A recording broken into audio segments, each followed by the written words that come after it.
without further ado, let's get started and hopefully nothing bad happen during the stream. I'll keep an eye on it.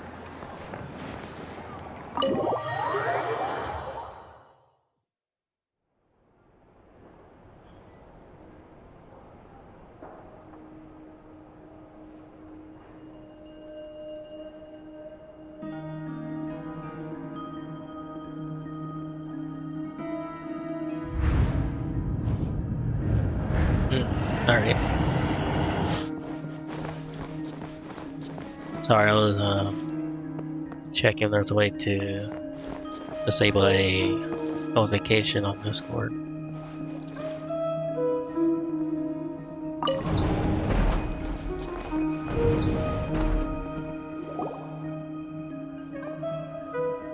Thank you for waiting. It's okay. We actually used the time to help Dainsliff get a room at the hotel. That's very considerate of you. Now, I trust you share my curiosity about Rarier's past, and you seem fairly familiar with Mr. Dainsliff already. That's right, we know each other for quite some time now. We spoke at some length after the meeting. He was the one who suggested I should invite you to join this operation.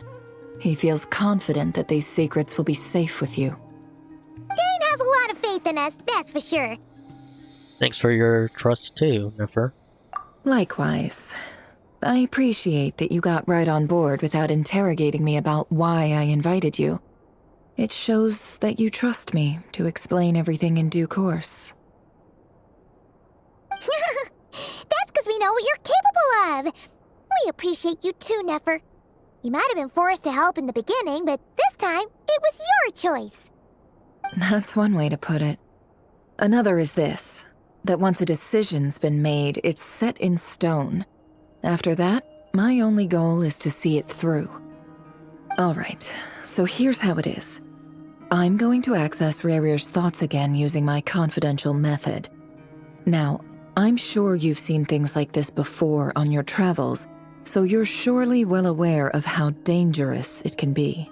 The reason I've gathered you all here is to ensure my safety during the proceedings. I plan for us to enter the fragment of his consciousness together, and once inside, I will focus on searching for information. Think of this as a diving expedition into someone's brain.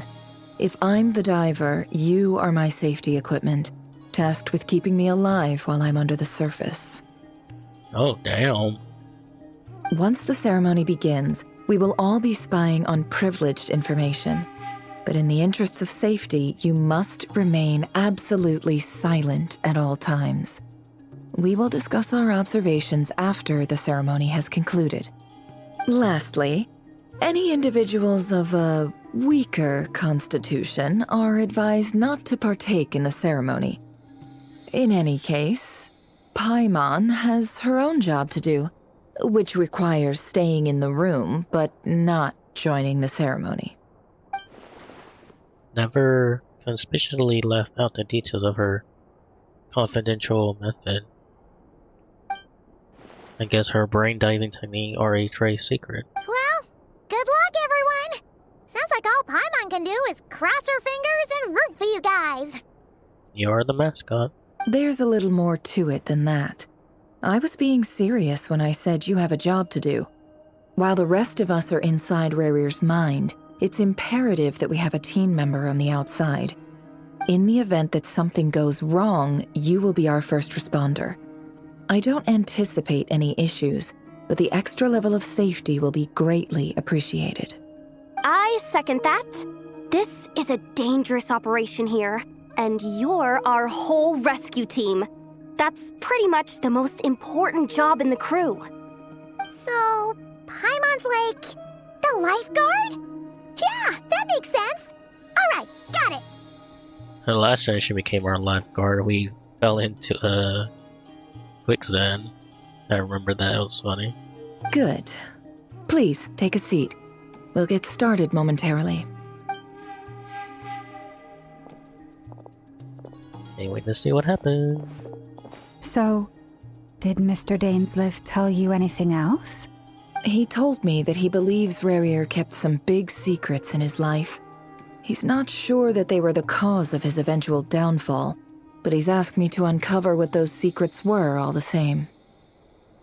But surely you're not planning to go through with this, no matter the cost. If you think that, you'd be overestimating me.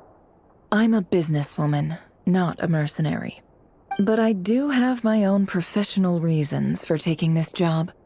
You think I'd turn down the opportunity to get a first-hand glimpse into Conrian history? No chance. Well, as long as you don't let morbid curiosity get in the way of safety concerns, we're good. We'll do whatever we can to help you. You're such a killjoy. She got incense candles. Almost feels like a summoning ritual. Seems like Nefer so has no intention of sharing her trade secret. But now, not exactly the moment to pry.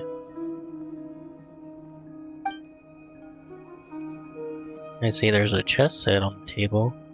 Could that have something to do with her intel gathering methods? All right, I'm good to go. All set over here too. I'm ready as well. Promise, Paimon, you'll be extra careful.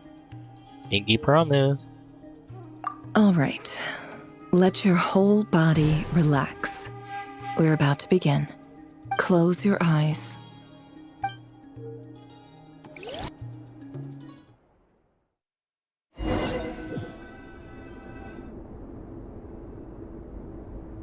Phew.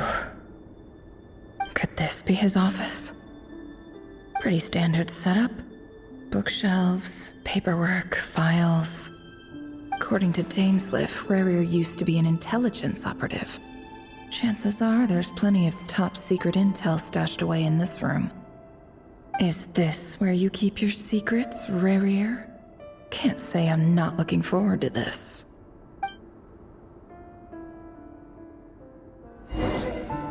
He also learned that he was the executioner of the Crimson Dynasty. A file tucked inside a folder. The title reads, Dear Breakfast Shop Owner. It's a list of names, but at this stage I have no idea who any of them even are. Huh.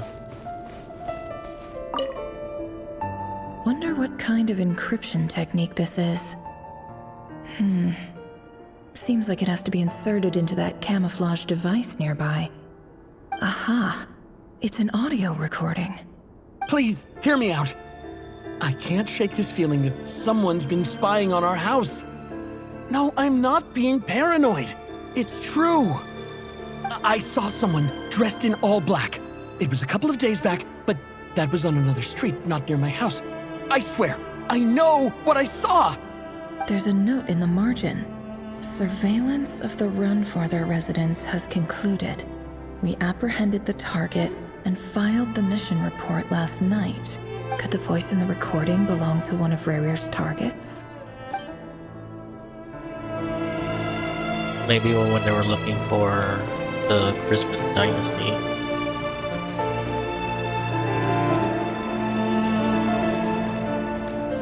Let me do something real quick. Oh, never mind.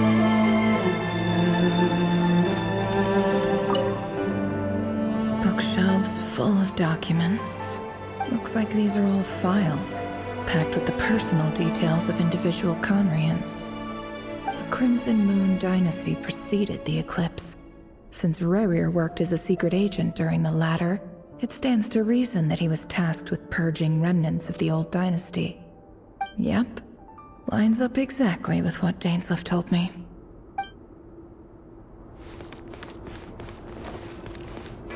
Wonder if there's any more secrets.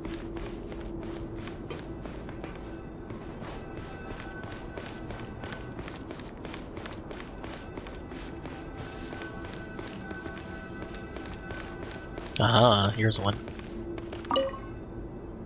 A box containing a ring inlaid with a precious gem. Must be for his girlfriend. Oh yeah, when they get married.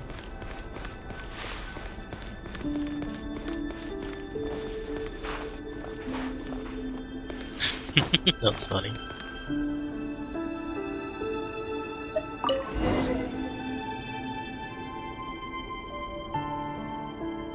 Today's files are in. Time to wade through them just like usual.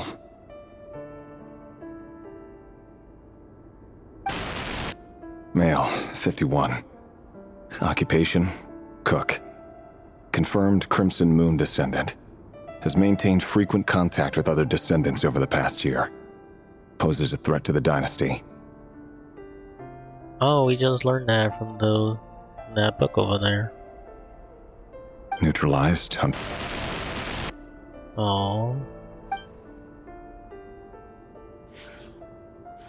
This one should be archived under purged targets.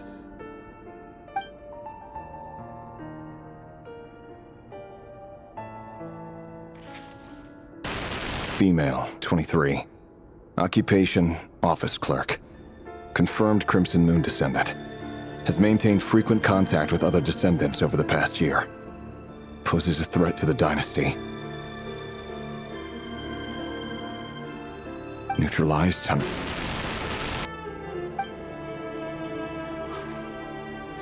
Another one for purged targets.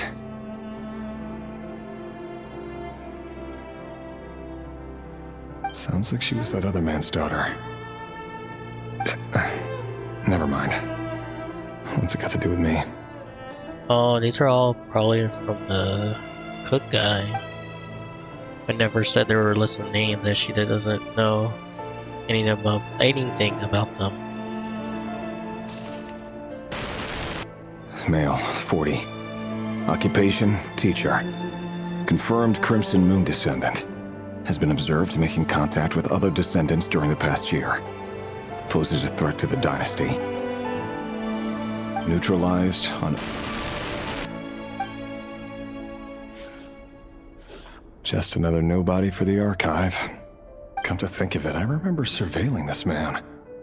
A case like his never would have been considered a priority in the past. Huh. He barely even interacted with other Crimson Moon descendants. Not a little girl.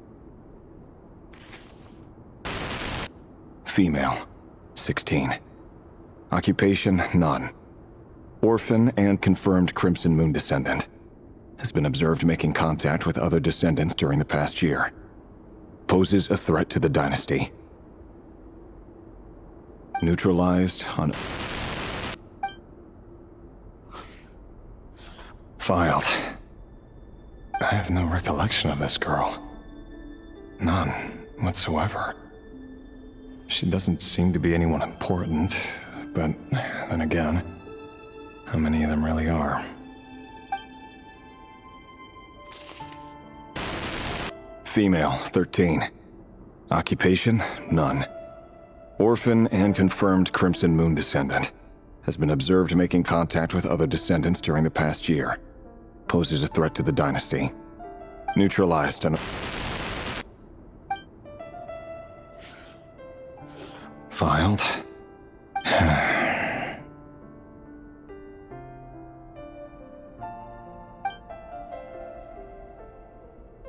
Oh, that one looks like the little boy from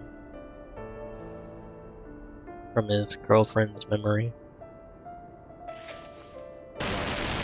Male, 11. Occupation, none. Orphan and confirmed Crimson Moon descendant. Has not been observed making any contact with other descendants during the past year. Poses a threat to the dynasty.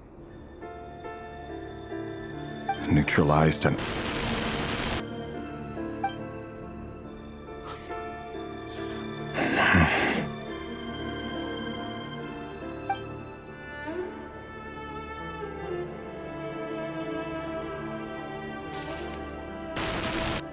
Male, 6.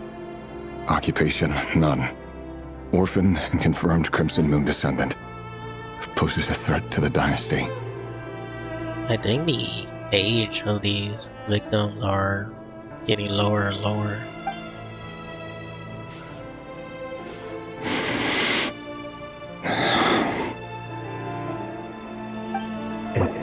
isn't it? Your job is becoming both harder and easier at the same time, depending on how you look at it. Sooner or later, the Crimson Moon descendants will be completely wiped out. But as their numbers dwindle, they become harder and harder to track down. That's not how it is. Fortunately, however, most of the able-bodied adults have already been taken care of. The remaining weaklings will be increasingly easy to deal with. No! No. My job is to ensure the survival of the Eclipse Dynasty. And the only way to do that is by eliminating any and all potential threats. It's a perfectly legitimate line of work. Every single one of my colleagues can attest to my fairness. And if my friends were aware of the facts, I know they'd back me up too. Assuming, of course, that they were aware of all the facts. That must have been the Mad King talking. He looks even gloomier than last time. I wonder what's changed. Are you killing too many people?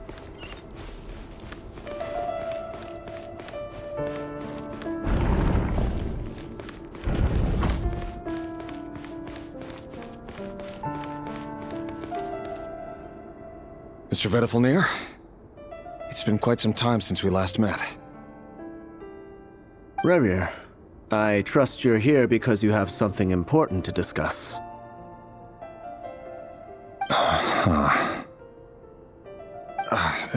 Forgive me. I wasn't tuning out, it's just, I noticed you didn't even phrase that as a question. As if you knew I was coming. Tell me, does someone in your position ever feel the need to ask questions at all? It is indeed within my power to foresee certain things. Things like your arrival. I was just thinking, it won't be long before I'll be inviting both you and Dane to my wedding.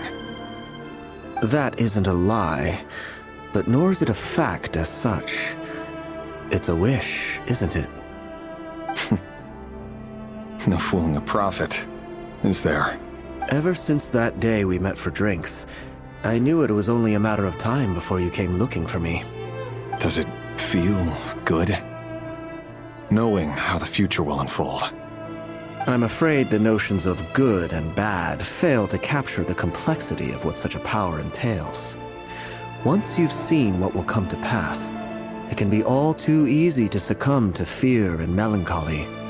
Unless, of course, you learn to abandon these feelings. You fear my silence, and long to hear the words I left unspoken that day. That's right. You must have noticed my reluctance to broach the subject. And the reason is simple. Because the truth could never have lived up to your hopes. For both our sakes, such words are better left unsaid. The burden of prophecy was never meant for your shoulders. So who exactly do you deem worthy to hear your prophecies? None but our exalted king? Or rather, our king as he once was. You're closer to his majesty than I am. You must know better than anyone how much he's changed. You say that as though it is to my benefit. Yet precisely because of that, I dare not speak rashly. A king can turn out to be the most virtuous of rulers, or a tyrant more terrible than the most vicious of dragons. You are so wise and far-sighted, yet still you would have me live in fear of the unknown? You make a fair point. Especially given my silence alone was all it took to send you spiraling downwards. Very well then. Let me offer you some advice. And I say this not as a prophet or a visionary, but simply as the brother of your friend.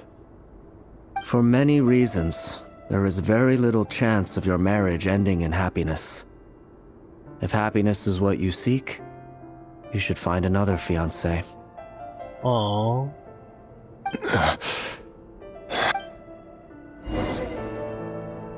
Hold on. There's that same black fog again. Could this memory belong to Thelindis?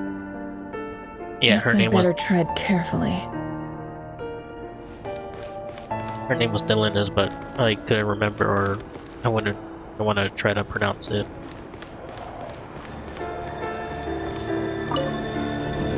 Oh, because she was researching the Wait. prison. Hear me out. This time we finally got a clear look at his face and learned his true identity. Because she's still researching the Crimson Moon Marrow. His name is Rayrir, and he claims to be one of the king's guards. What did you say? A cruel irony, isn't it? The man you're set to marry leads a double life as a brutal executioner. Why are you telling me all of this now? Simple. It's because I want you to kill him. You are the only person he would never suspect. Damn. No, absolutely not. I would never dream of doing such a despicable thing. So you'll just stand by and watch him slaughter us to the last? Do not forget that the blood of the Crimson Moon flows in your veins too. Oh no. The blood of the Crimson Moon? What does that matter now? The dynasty has long been dead and gone. You think that alone is reason enough for me to throw away everything I have? Why wouldn't it be? You two were once a child of the Crimson Moon, just like me. Don't tell me you've never felt so much as a flicker of fury for the way we were trampled into the dust. As long as you promise to abandon this pipe dream of restoring your dynasty, I can try to persuade him. Or have him persuade the Vinster King. Persuade the Vinster King? Do you even know why he's so obsessed with hunting us down? Why he keeps trying to force us to hand over our secrets? Over and over again? Or why we refuse to give up on restoring the dynasty? The Vinster King. A blind fool. His eyes clouded by powers from beyond this world. A petty little man with a miser's heart. And he dares to sit upon the throne? Mark my words. Sooner or later, Conria will fall. And it will be his doing. If you can't bring yourself to do it, so be it. Just you watch. It won't be long before calamity descends upon us all. The Rayrir of Solnari. That really is quite a secret you've been keeping from me, Rayrir. But who am I to talk? Am I really any better? I've kept my own past a secret this whole time too. Love should be built on honesty. But ours was born from lies. And yet, is it really so wrong to hide things that would only make life harder? If we don't cover up the parts that no one else should see, how can we go on pretending to be normal? I kinda feel for that. Just for a bit. Vedifulnir must have known all this. And that's why he made his prophecy. In the end, nothing stays hidden forever. But I won't just sit by and watch this disaster unfold. I'll do everything in my power to protect what I cannot afford to lose. No matter who I have to face. Damn.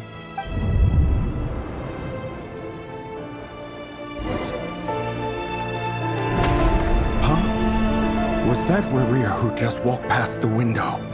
Doesn't it give you the chills that he still takes the same road to work every day? As if nothing ever happened. Those people at the deli. Enough already. They're clearly pretty taken by their own disguises, so just smile and play along. Pull the rug from under beasts like that, and you'll risk having your throat torn out. Delhi? Oh.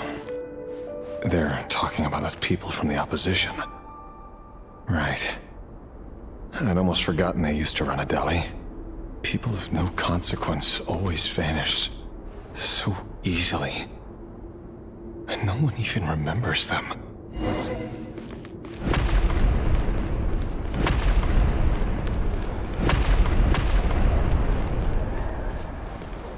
Yeah, this does not look good.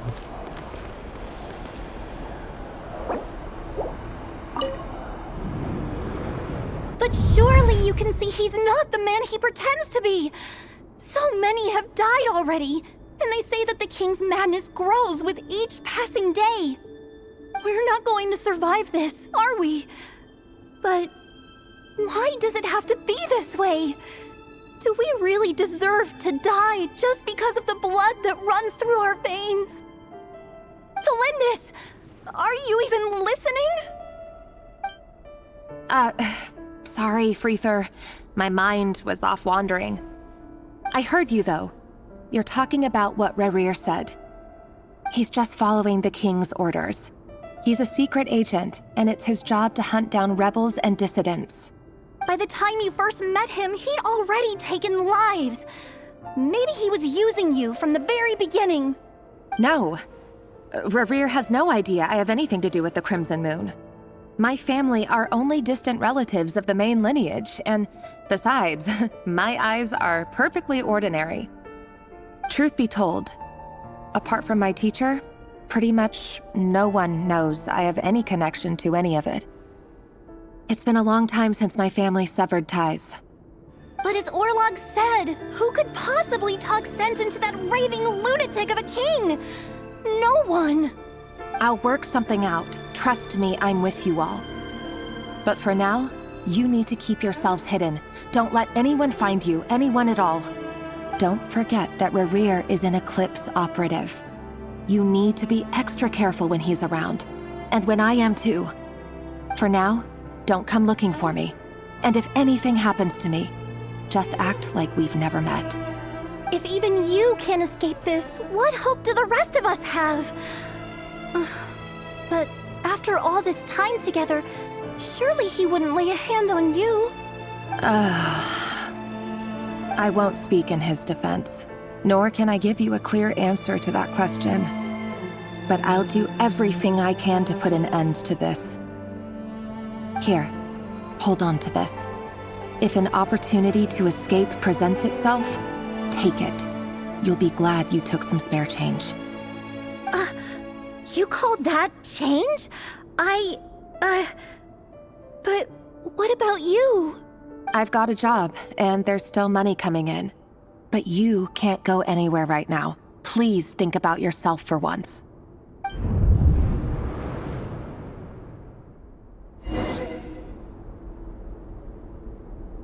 Go to the training room. Okay.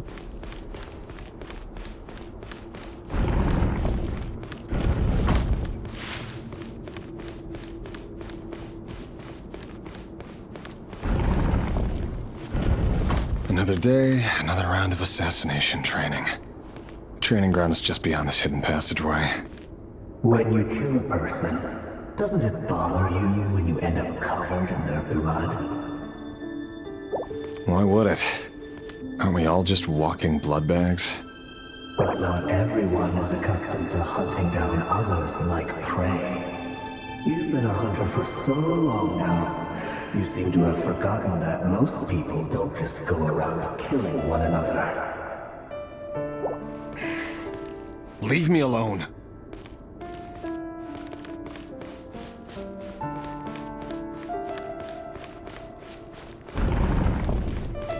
Oh, crap.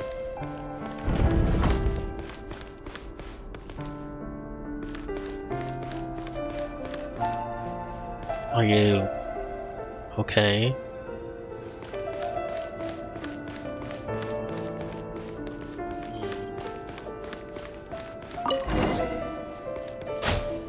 Make sure you have a firm grip on the handle. Then choose your angle well. Keep your movements light and brisk. And the prey won't sense a thing. I doubt that. I'll bet no one's ever died a quiet death at your hands. I work clean. No traces.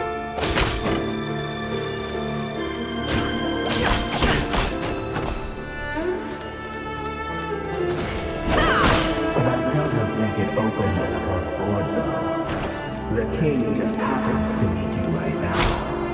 What if he doesn't? That won't happen. Ever since you fell under the spell of that power, in the beginning, you only had to take out a handful of things. Now, The ones I've done have always been guilty. And I've carried out my work flawlessly.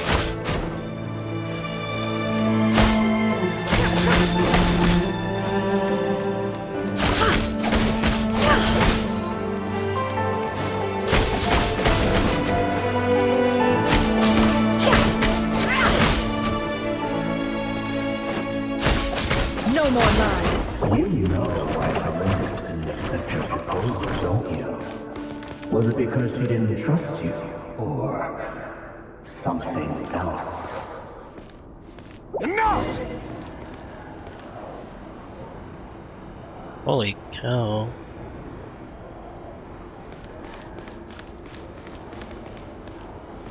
Oh.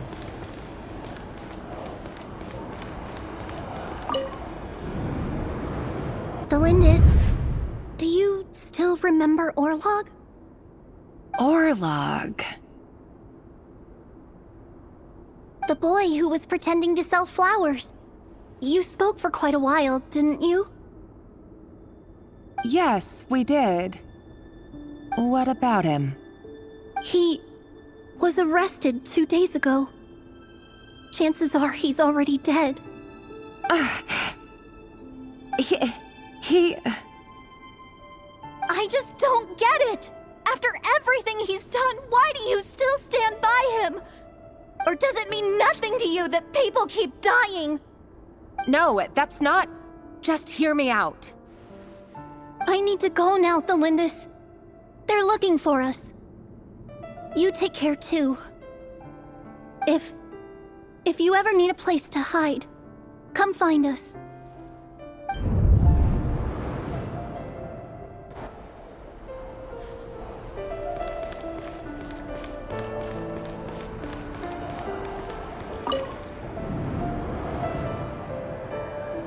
Author Thelindis. Over the course of this week, the research object was subjected to interference for a total of 47 hours for experimental purposes. The results are as follows. All subjects of observation that were sent inside have now... The situation within is proving more problematic than anticipated. No progress whatsoever. What now? Won't you give me even a glimmer of hope? Things are getting worse by the day. I have to find a way or we'll all be in danger. But I... If all this research comes to nothing, what then? Sooner or later, it'll be my neck on the line. Wow, they actually animate the sweat. But could he really bring himself to kill me? Probably won't. No. Surely he wouldn't have the heart.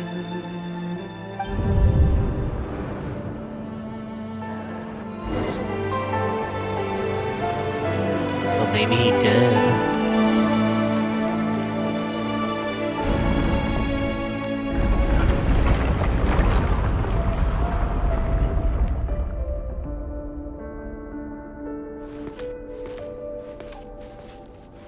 This doesn't bode well. Why won't you just let us go? We don't even know each other. All we want is to live ordinary, peaceful lives. You want to live?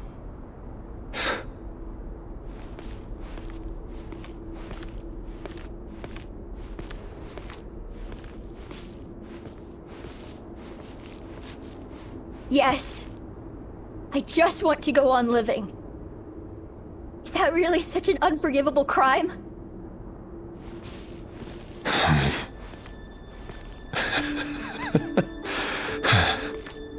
You want to go on living.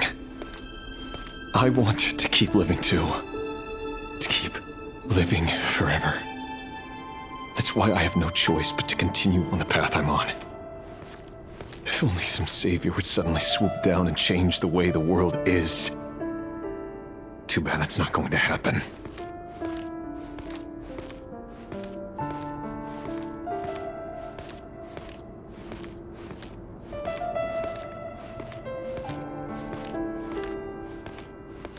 Imagine that. If there really were such a person, you and I wouldn't be standing here like this, would we?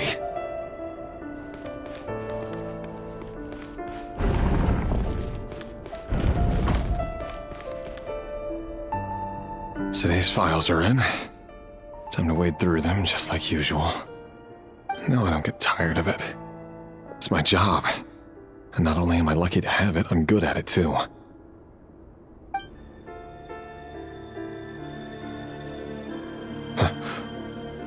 Wait. That's... Thalindis? Oh, shoot. He found out.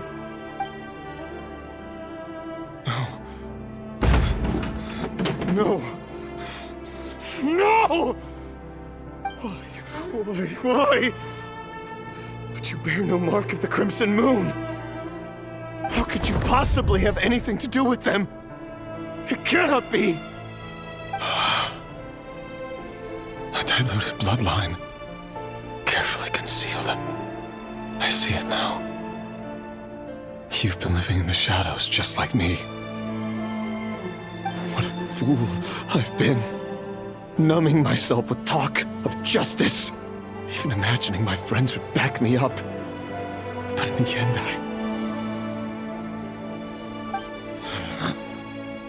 Irminsul. Finster King! How far are you going to take this? From the direct bloodline to secondary offshoots? And then what? Today it's the descendants of the Crimson Moon. Who will it be tomorrow?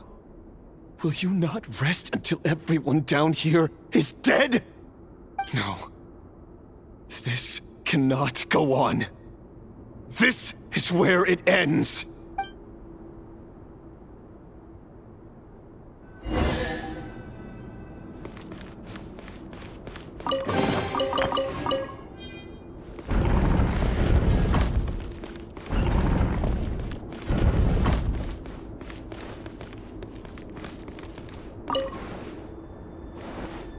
I don't get a chance to look in the mirror.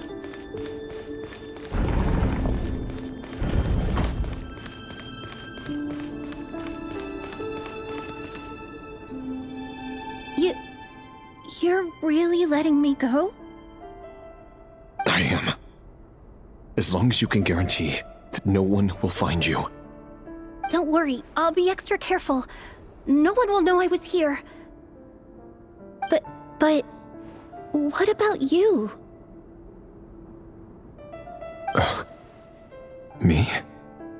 If you let me go, you won't be able to complete your mission, will you?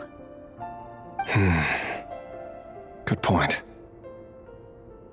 In that case, maybe you should stay. No, please! I just want to see the outside world again. To... Go on living? Yes. I know you're a man of your word. So please, just let me go. If I let you leave, what will become of me? Just kidding. Go, now. But remember, don't let anyone know you were caught. We'll be seeing each other again very soon if you do. Even shadows in the dark must live by a code. But you can't save everyone. You've been whispering in my ear for days now, Vedifalnir. What are you trying to do? Break me down? Oh, so that was his voice. Oh. I was gonna say it sounds familiar back in Skirt Story Quest, but I guess not. I only say this because you long for an answer to your problems. Let her go, Rerir, or you risk losing everything. I will not abandon Thelindis. Oh, was he the one trapping that crystal back in the Traveler Story quest a way back? I don't know. There's so many questions now. Then you'll need a little more vigilance and a lot more power. The world is changing, Rerir. Keep your eyes peeled for your moment of opportunity. That voice used to be so unclear, but now I know exactly whose it is. It's Vedalfnir. He won't tell me how to actually resolve any of this, but he keeps trying to manipulate me like a puppet. What's his game here? Tell me then. What will this moment of opportunity look like? And no answer. He's like a ghost. Always disturbing me when I'm on edge, but never answering when I need him most. So, the Eclipse Dynasty was purging, well, massacring the descendants of the Crimson Moon. And it seems like it was all connected to the Vinster King's research. The King's obsession with abyssal power left the future of Conria hanging in the balance. No wonder every aspect of Rerir's life was so unstable. And it looks like this Thelindis, Rerir's would-be fiancée, herself belonged to a sub-branch of the Crimson Moon Dynasty's descendants. It almost defies belief that a couple like them could hide the truth from each other for so long. If the Vinster King hadn't intervened in such a drastic way, they might have gone on deceiving each other for the rest of their lives. And why does Vedalfnir, Daneslif's older brother, keep talking in Rerir's head? This guy kept more secrets than I ever imagined. The human mind is like a vast desert of shifting sands. When you follow the flow of someone's memories, you only ever see the parts they're willing to let surface. Time for something a bit more creative. We've been inside Rerir's mind this whole time, building up a picture of his psyche. There's already enough clues on the board to start reading between the lines and mapping out the rest. Really? Now, we can finally begin to put the pieces together. Sure, it'll only be a reconstruction, part simulation, part reasoning, but it's usually pretty accurate. Once we've built up a cognitive profile, we just need to cross-check the logic behind his actions. And then we'll be able to take a sneak peek at whatever it is that Rerir has really been hiding.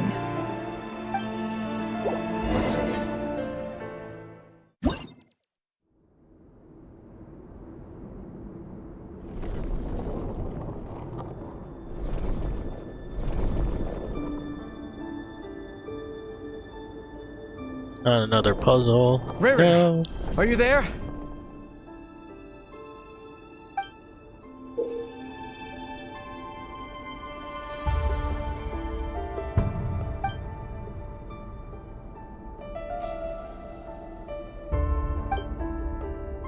Interesting, huh?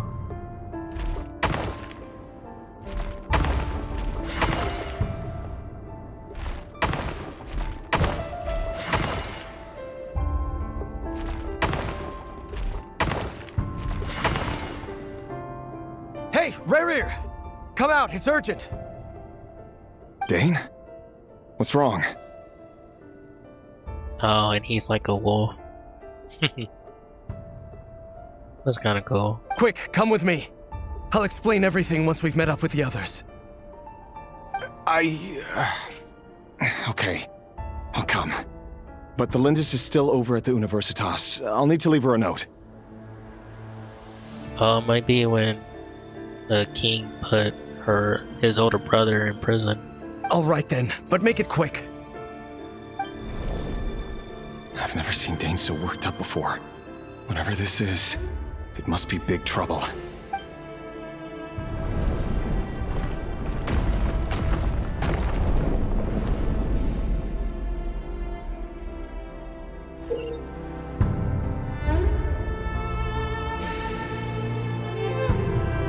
Oh, that's cool.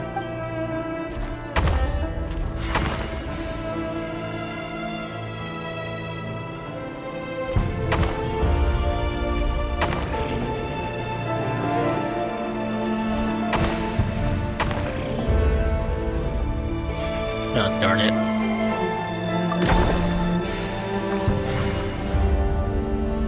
It's hard to move.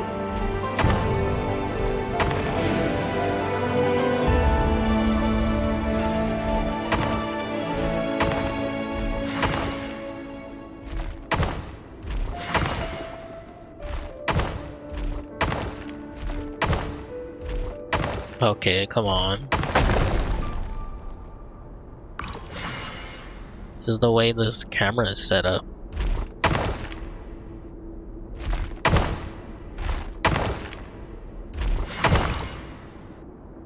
Oh, this is annoying.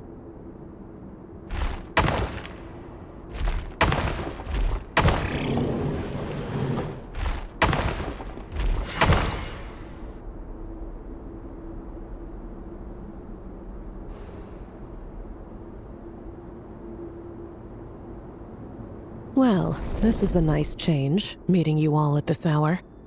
When men and women of ambition can speak face to face in broad daylight, I say that's a big step forward for our dear Conria. Wow, Rhine-daughter is a horse. That's kind of cool.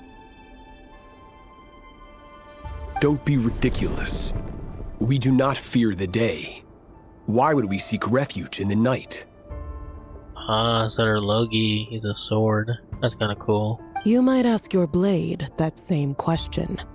I'm told it prefers the cover of darkness. The word on the street is that Sir Elegy only strikes when he has an unfair advantage. But that is patently false.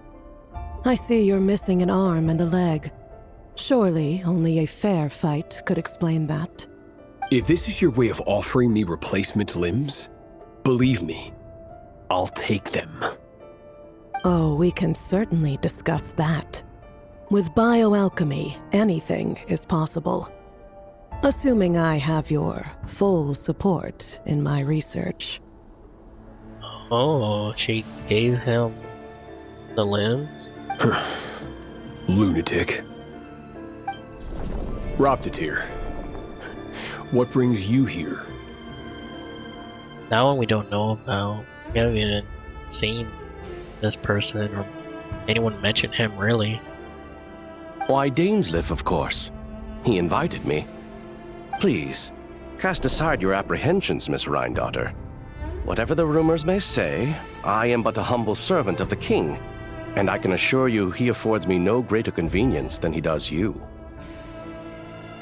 So, Rhine-daughter was a Carnria too? Interesting. Well, the Universitas Magistrorum won't stop fawning over you. So at least some of the rumors must be true. You're clearly doing well for yourself, so drop the humble servant act. It endears you to no one. You're president of the Universitas Magistrorum, the chief royal mage known as the Wise by royal appointment, and by far the most favored among the 4 pillars of Conria. Vice President Veet doesn't even try to hide his envy when he sees you. My success is the product of hard work and good luck. It's as simple as that. Were the king not such an extremist, I hardly think I would have received a senior post at my age. Of course, no job is without its gripes. Serving a king like ours can be a challenging task, as I'm sure you can imagine. And as for Efterveet, in missing out on the presidency, he's dodged a mountain of stress. Like everything else in life, it comes with pros and cons. You're all here. I apologize for the short notice, but it was an emergency. Oh.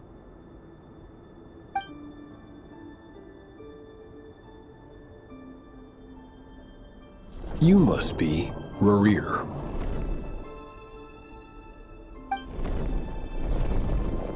Mr. Sertologi. Yes, I handled your case file during your sentencing. Nothing personal, of course. I'm pleasantly surprised that you remember me. You're clearly a person of substance if you've been invited here. But Dainsleif, you'd better have a very good reason for convening this little gathering. It's my brother, Vedalfinir. After he spoke at the court this morning, the king was so infuriated by his words that he had him blinded in both eyes and thrown in prison.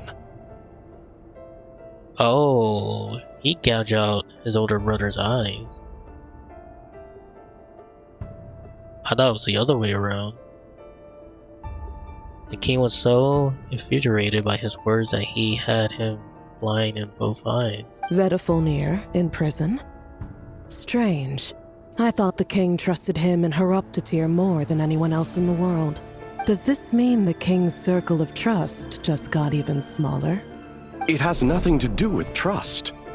It's about what the king wants, which is as clear as day to anyone paying attention. I simply appease him, because it's in the best interests of the Universitas Magistrorum. And also because you're slimy. Vedafulnir, perhaps less so. But still, a visionless visionary? It rather inclines me to think that qualifications are not what get you ahead in Conria.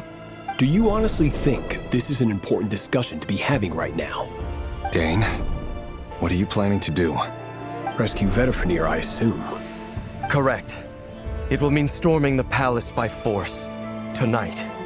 I need all of you on my side. That's far too dangerous. And don't forget, Dainsleif, you're captain of the Royal Guard. You swore an oath to the throne. You've been planning this for a while, haven't you? I have no desire to commit treason. But whatever critique the king may have of Vedafulnir, disfiguring your most loyal subject for putting the best interests of his court and nation first, this is not the conduct of a wise ruler. My blade will force the king to see the error of his ways. So, Vedafulnir's prophecy enraged the king. I'm sure it wasn't what he wanted to hear, but if he won't take counsel even from the visionary, that is deeply troubling news. The extent of His Majesty's madness is now all too clear. The question is, how does a man like me get out of this situation unscathed? You won't. You have noble ambitions, Dane. But I'm afraid they don't do much for a guy like me. I'm not interested in saving the world. All I want is a letter of pardon. A letter of pardon? For whom? Thelindis? The chances of the Vinster King issuing a pardon for anyone connected to the Crimson Moon seem vanishingly slim.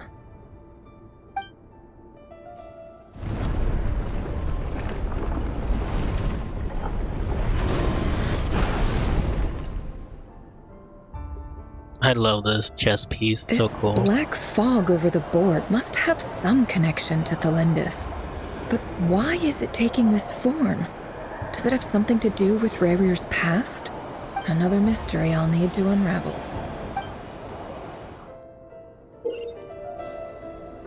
Assume to mark numbers of action points to defeat your monster's pieces. Your opponents, sorry. Your piece will only attack when they have more action points than needed to defeat your opponents.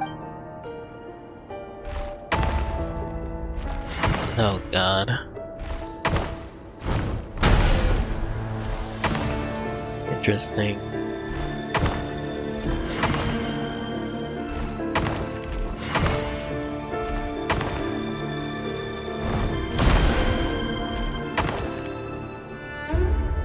But it's not gonna work, is it?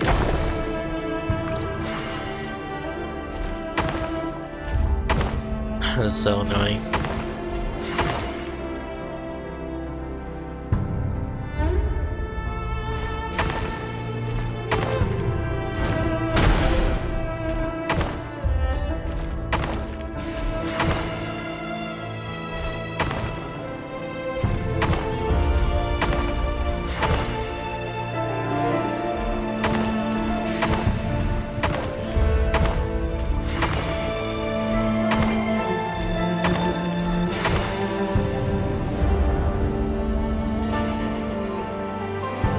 Author Thelindis.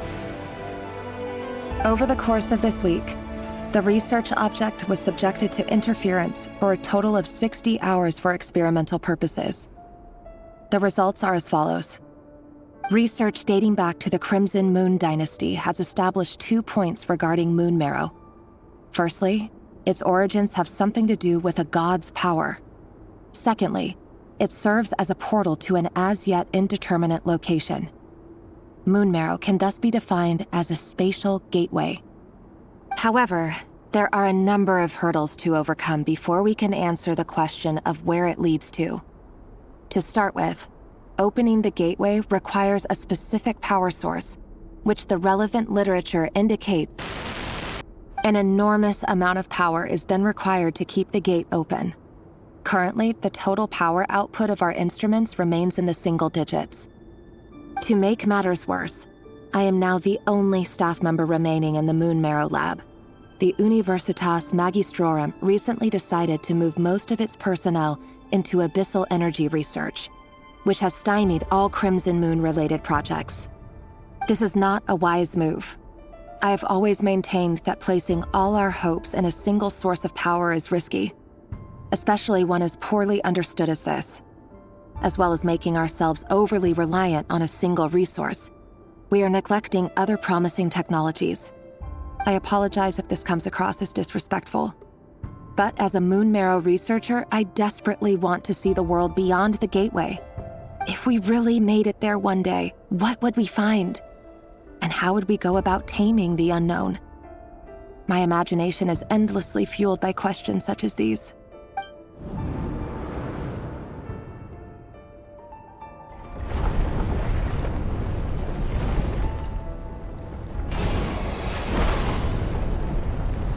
More secrets.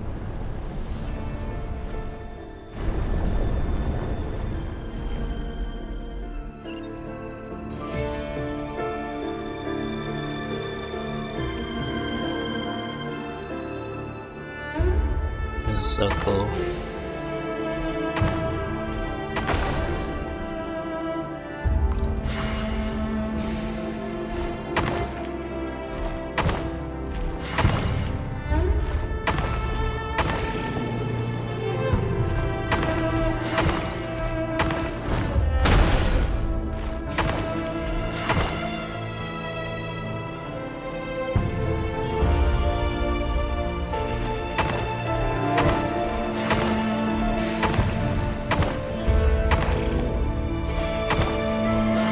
I'm just stuck here, huh?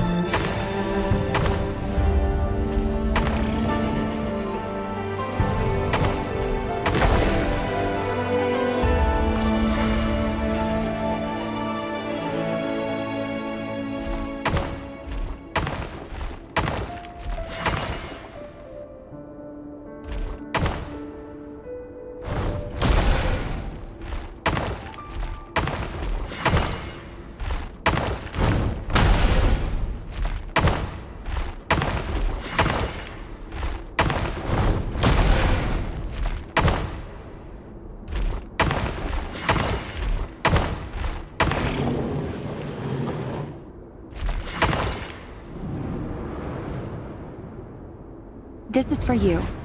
I heard you're gonna leave the city with your parents. Delindis, did you hear about what happened? I've heard nothing. Rerir got back very late last Friday, and he was acting a little unusual, but he slept pretty well, so I'm guessing whatever he did was a good deed. You never saw him, and I don't know what he did. And this conversation never happened. You understand? What if he finds out that you pried into his secrets? Don't be silly. I don't know what secrets he does or doesn't have.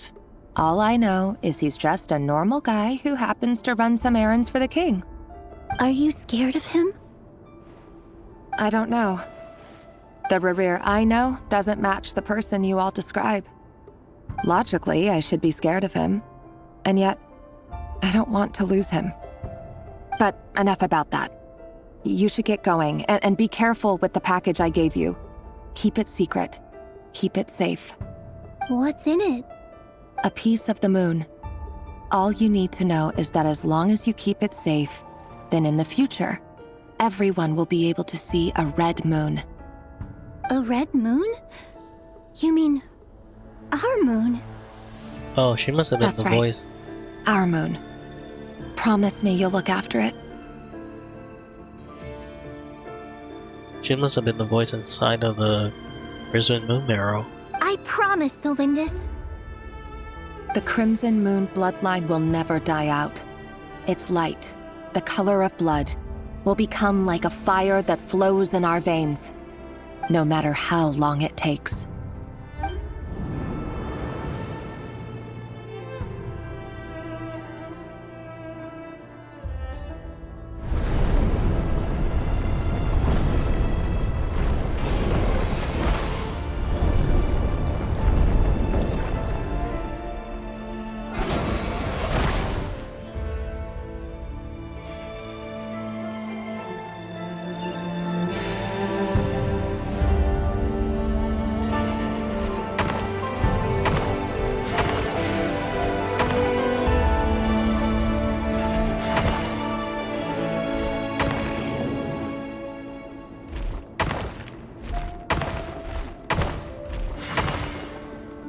Guess I don't need to kill them all, huh?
Hurry, everyone, and stick to the plan. Sir Dainsleif, what are you? Is this treason? You know what happens to those who betray the throne. Please, don't do this! It is the king himself who has betrayed the throne. He has betrayed all of Conria.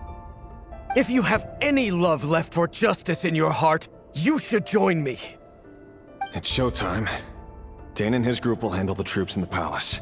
Then Hraptatyr and Rhindaughter will disarm the security measures. My job is to enter the prison and rescue Vedifalnir. Stay safe. Wish me luck. Look after my brother. Draw your blade. It is time for justice to prevail.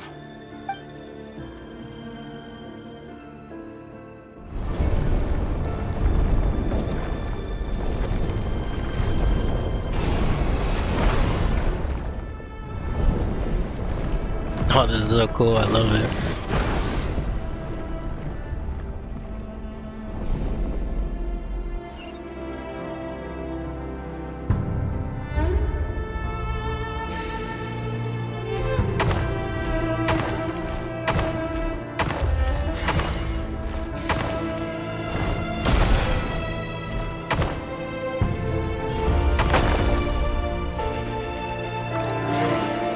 Yeah, at least I got rid of him.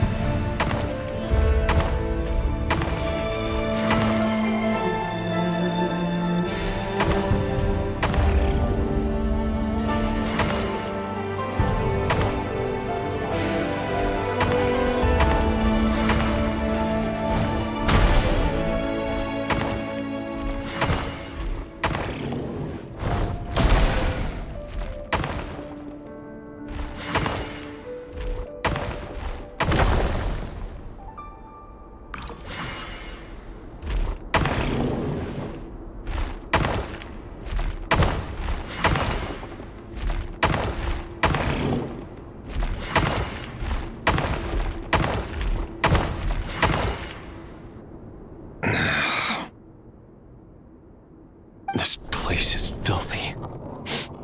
And the smell is abominable. Clearly, the king doesn't allow his prisoners a single shred of dignity.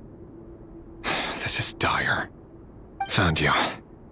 Hello, Mr. Vedifalnir. Ah, it's you. Surprised? Oh, wait. I guess surprise isn't an emotion that prophets feel very often. I certainly felt some surprise in the moment when I was blinded. Surprise at the king's sheer ignorance. Surprise at just how unfairly this world responds to words of earnest remonstration. Oh, his looks like a snake. That's kind of cool. I'm curious. What did you prophesize this time? It wasn't a prophecy. It was a word of warning. Someone had to say it. The king has forsaken all reason in pursuit of his obsessions. I simply told him that if he continues on this path, Khaenri'ah will surely fall. But he didn't listen. Worse still, he stabbed you in both eyes and locked you away. Dane asked for my help. The court is in complete chaos now, but I'm sure you predicted that. Everything is transpiring as I foresaw, yet I am powerless to change it. Fate is an immutable force. I do wonder whether giving a man the power to see the future does nothing more for him than slowly crush his spirit. Everything is transpiring as I foresaw, yet I am powerless to change it. Fate is a immutable force. I can't but blame it as the inevitable unfolds. Oh, okay. Forgive my curtness, Vedifulnir, but the king did not suddenly turn on you today. His suspicions have been brewing for a long time. You can't have wisdom beyond the reach of your fellow man without attracting his fear and suspicion. There are things the king does not want to see. So, he doesn't want you having visions of them either. He blinded you because he thought this would make the visions stop. He wasn't entirely wrong. I did indeed lose my power to see the future. Right up until... Until what? Just now. I believe I saw something new. Well, tonight could go a lot of different ways. 5 of us banded together to storm the palace, also we could rescue you. This will go down as the most tumultuous day in Khaenri'ah history. I sense hatred in you, but also hope. A desperate hope that with the tyrant deposed, that will be the end of the story. But this is not the end. It is the beginning of a new chapter, in a whole new story. There are many men of honor and courage in this world, Rerir. But you are not one of them. You're not here for justice, are you? You're here for yourself. Is that a dagger? Interesting. Why not the polearm?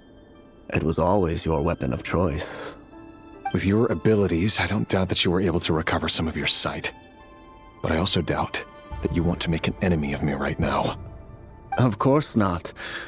We're on the same side, aren't we? We could be. But I need you to be honest with me, Vedifulnir. At this point, you're my only hope for the future. You mean your future? With your beloved, Felindis? Yes. And I know there are bigger things at stake here. A dynasty, a nation, maybe the entire world.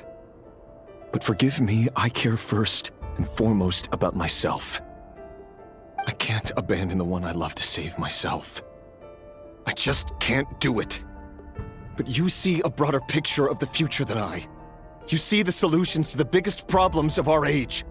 So tell me, what is my solution? What's the answer? But there wasn't an answer, is there? In matters of fate, answers are either right or wrong. What will be and what will not. Maybe you are willing to pay a certain price in the pursuit of happiness, but unfortunately, fate does not negotiate. That is true. That is the cruelest thing about fate. It is unmoved by your sacrifices. That can't be true. I know it's your voice that I keep hearing in my head, urging me to see how the world is changing, to seek more power, so I can protect the things I love. You show me disaster, but you won't show me how to avoid it? Why? Why are you doing all this? My voice. In your head.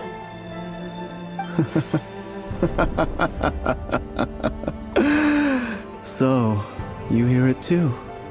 The voice that steals your mind, gains your trust, and drives you crazy.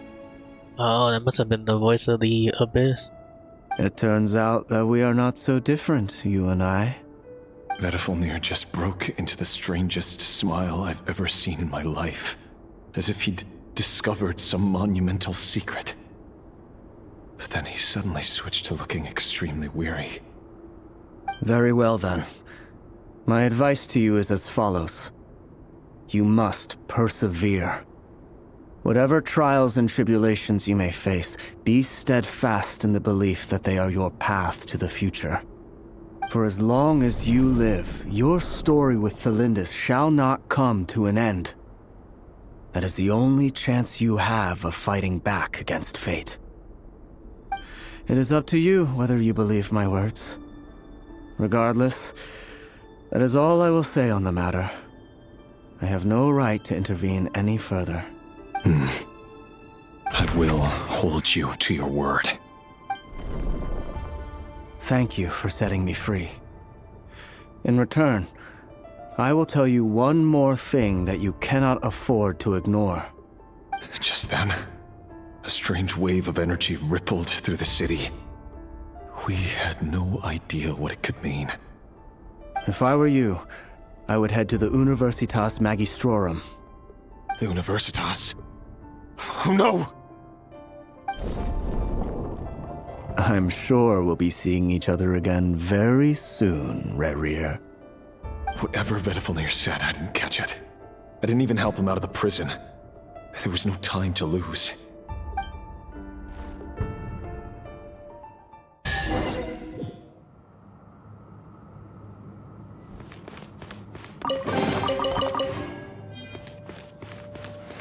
Probably what happened to the... It's probably when the calamity started. Or when the Five Sinner betrayed them. Monsters? Is this Rhydotter's doing? Or the Universitas Magistrorum? Out of my way!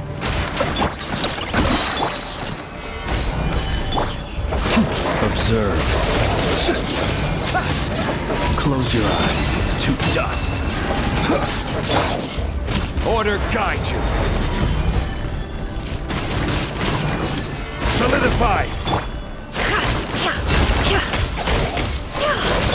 Ding dong water bomb. Chew on this. Can't hide the truth. It all falls into place.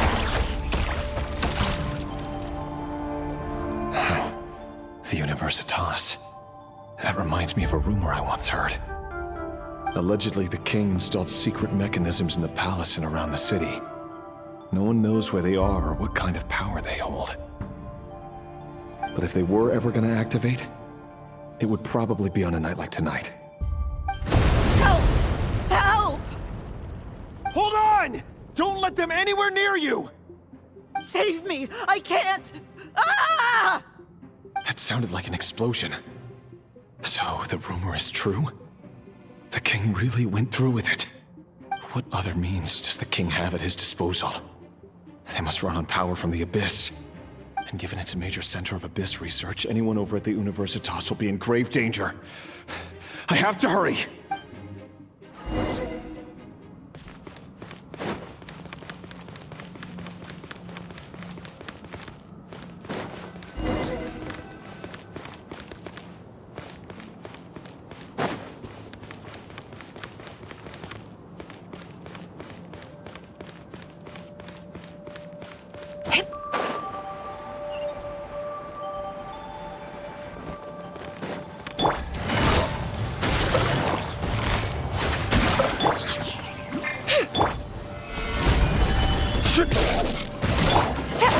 Things are about to get dicey. Flash attack! The deception ends here. It all adds up.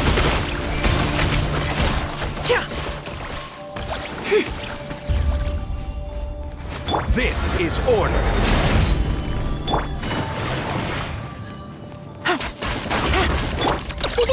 Go claw!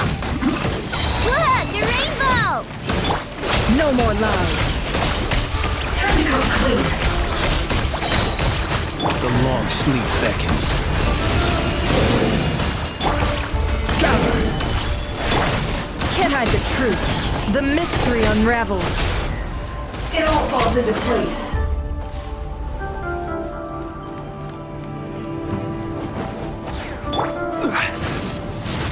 I will have order. Quietly now. Lash attack!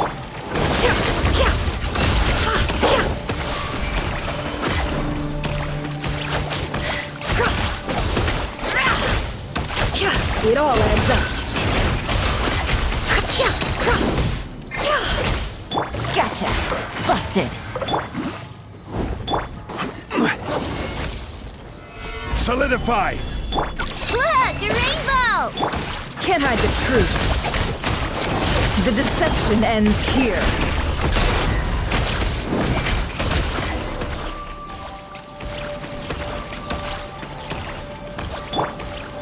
Also, that was pretty tough.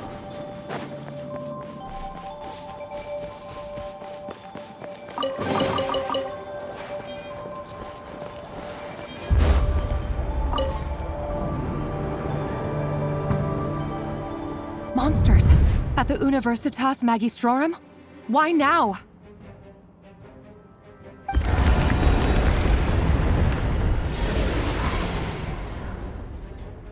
Oh no! They're coming! It's no use. The table won't hold out much longer. The weapons. Where are the weapons? Of course. All the lab equipment was upgraded after the inspection last week, but the new weapons haven't been allocated yet. I'm done for. Is anyone there? I need help! Ah! Stay back! Please stay back! Please!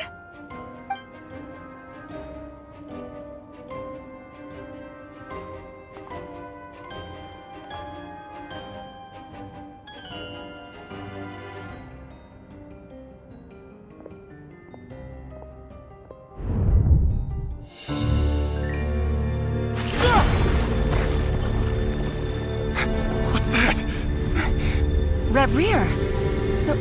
So the rumors about your work are true. What? No! Listen, something happened at the palace tonight. We have to leave! You don't need to lie to me anymore. What do you mean? I know why you're worried, and I will respect the decision you've made. But it's okay, because I found a solution. I know how to end all this. You can have it back. The normal life you so desire. But until then, I'm afraid our wedding will have to wait. Celindus? No, don't do it! Celindus! Celindus!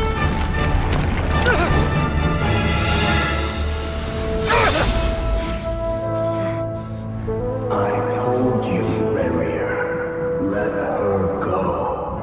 You will find someone better. No! No, I won't do it! I have to save her! By what means exactly? A lowly pawn. You lack the power and the strength of will. Do you know a way? Tell me!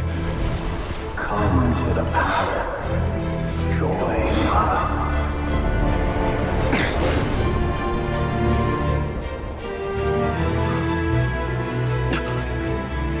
Rerir, thank goodness we... Step forth and take your share. You made it. Not you too.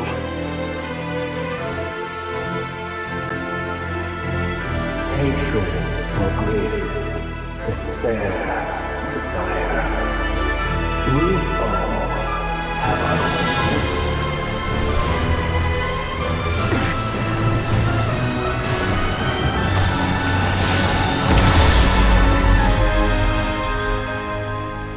Rayrear.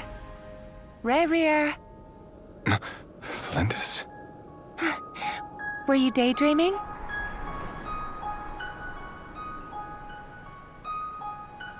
You still remember, Rayrear? That question you asked me a couple of weeks ago? Oh. You mean the proposal? Yeah. I'm wondering, where do you think would be a good place to discuss it? Maybe in the garden? Or were you thinking a fancy restaurant? It's your choice.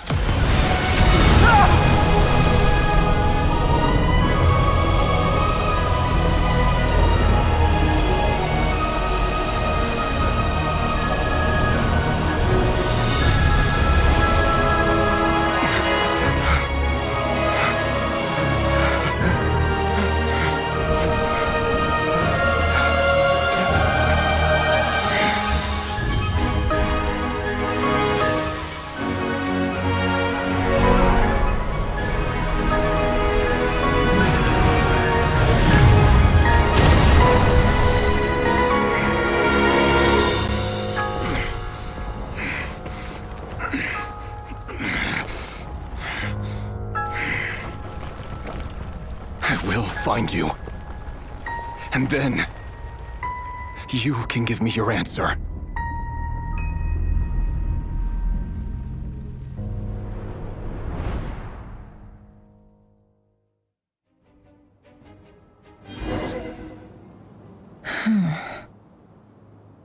So that's how the Raker of Solnari was born.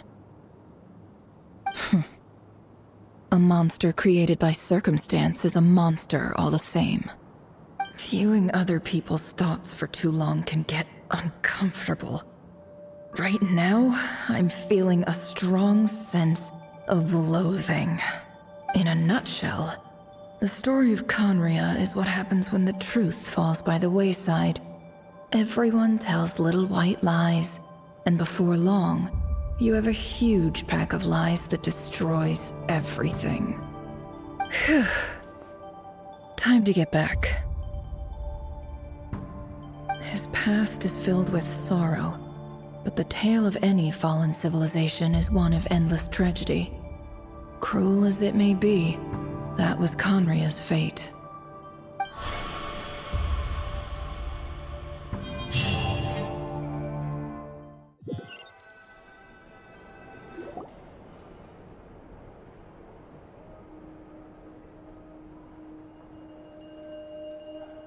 Everyone, I'm back. Can I get a standing ovation? Nefer! How are you holding up? Feeling okay? She's fine. Boss is a pro. Yes, I'm fine. You will have seen the events of Rarear's life through my thoughts. It's now clear that he is just a regular nobody, driven by personal tragedy, as he said himself. I mostly agree. There's only so much we can know about him from his memories alone, but they did give us a clear glimpse into his life in Conria. However, I would not consider Rarear to be a nobody. He was deeply involved in the events of that era. Yet, when the catastrophe of a generation strikes, nobody is safe. Sounds to me like you're speaking in riddles again. Is this you urging me not to abandon the people of Nodcry in their hour of need? That's not what I meant. Although I do hope you choose to remain a part of the plan. Without you, the mission ahead will be all but impossible. Then try to remember that I respond better to the carrot than the stick. And I don't appreciate being bossed around. Now, as for you, Missy, you were excellent. You stuck to the rules of the ceremony and kept your mouth shut the entire time. Bravo. Cool. So, can you fill me in on the deets now?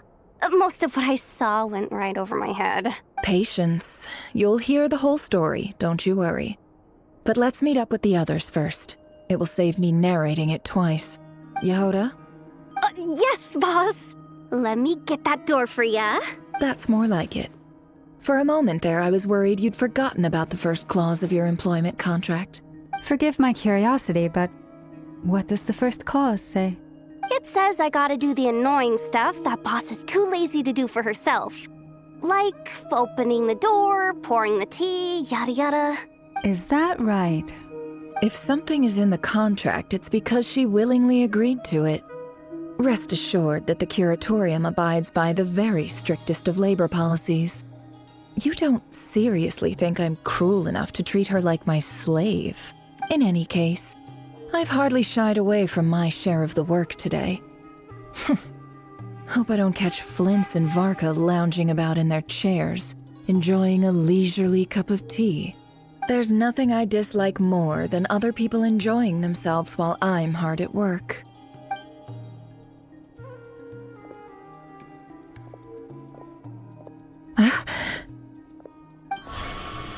Oh no.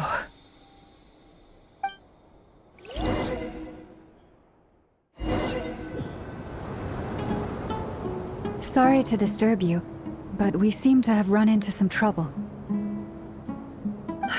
Evidently so. Don't worry, I'm not about to leave you to fend for yourselves. I'm not that kind of boss. And it would go against the Curatorium's labor policy. Well, this must be her past. I'm sorry. What did you hear me say? I wasn't talking about labor policy. Wait. How long have I been standing here? Not long. You just appeared by the door a moment ago.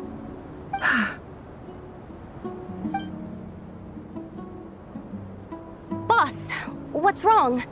You look like you've seen a ghost. We've been tricked. We never left at all. Somehow I hallucinated that whole scene back inside the office. Hallucinated?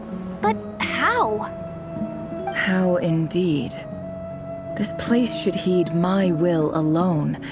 All thoughts and actions that occur in here are just a result of pawns moving across the chessboard in a carefully calculated manner. And nobody has access to this chess set but me. So you control everything in here? More or less. But yes, it's a special technique of mine. Has anything like this ever happened before? Only once. It was the first time I used the chess set. Is there any similarity between what happened then and what's happening now? I suppose my thoughts are a little turbulent, which was also the case my first time.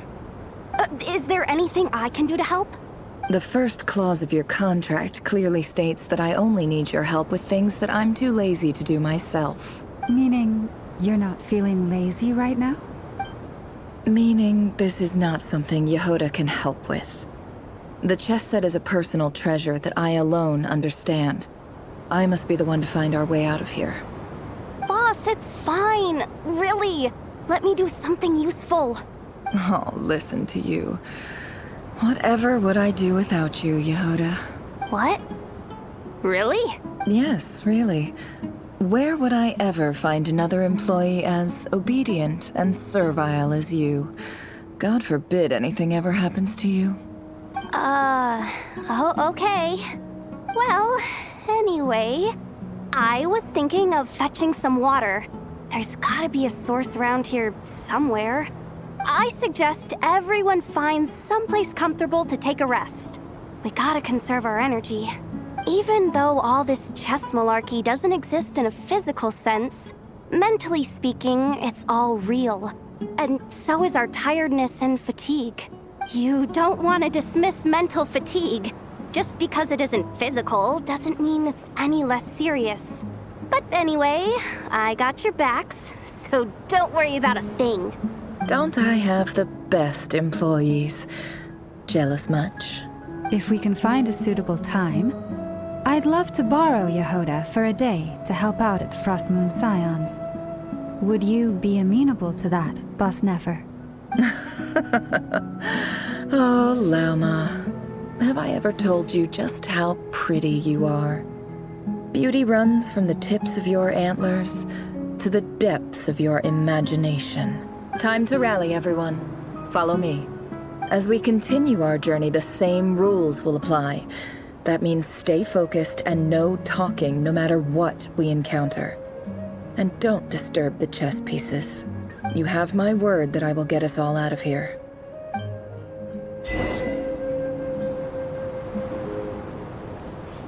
This is crazy.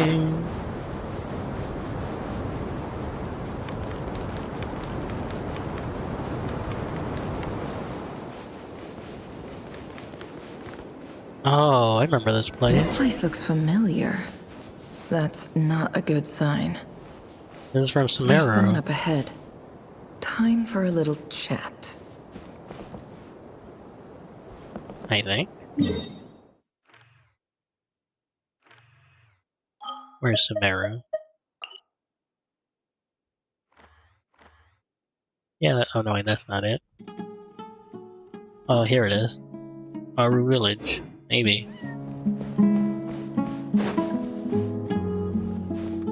I wasn't expecting visitors at this hour. Wait, is that? Oh, it's him. There you are! Sinue's been looking for you all day. I think he has some news for you. Oh yeah? What were you doing just now, Uncle Retinue? Hiding away some more loose change? I know I saw some Mora. What do you mean loose change? Oh, come on, I'm too old for this. Just pretend you saw nothing. Yeah, so this is Nefer's path.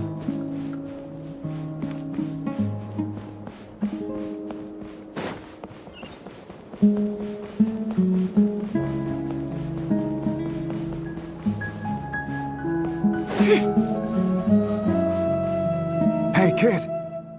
Mind telling me what Sinuhe's been up to recently? I'm trying to get in his good books and I need a way in. Get in his good books? Why? What do you want with my dad, Uncle Apepi? I've written a new song. I was hoping to showcase it at the next festival, but I'll need his approval. A new song, huh? I'd love to stay and listen, but unfortunately, Uncle Retinue says my dad's looking for me. Well, there's plenty of time and I'm not going anywhere. See that pile of stones? I'll be sitting there warming up my vocal cords. Come find me when you're done. Pile of stones. Got it.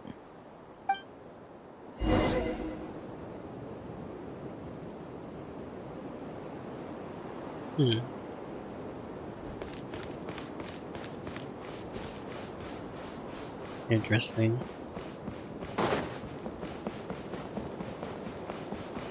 I hope I muted my mic earlier. Hi, Dad.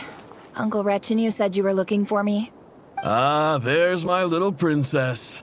If you'd gotten back just a little sooner, you could have shared the spoils of war with me. Spoils of war? Who were you fighting against, Dad?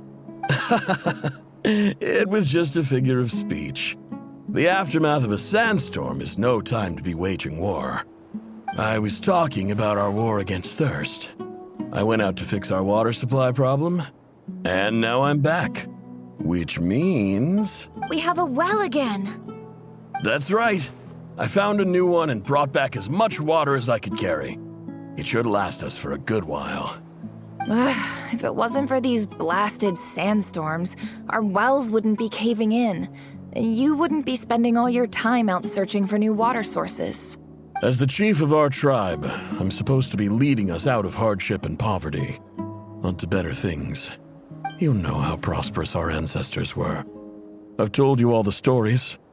And look at us now, squeezed into these hovels. No one would choose this, if it wasn't for the endless wars over the years. But things are looking up. I started working with some folks from the academia a few months back. They gave me some contacts in return for my assistance in the desert. So you're the academia's helper now? Special ambassador, they call it. Think of it as a partnership. It's nothing bad, okay? We've been isolated here in the desert for too long. Seeking opportunities elsewhere is the best thing for us, and the fastest way to progress. So, do you get anything good out of being a special ambassador? Of course. My luck's improving all the time. One day, I swear I'm gonna lead us out of this place. We'll find somewhere new. Somewhere better.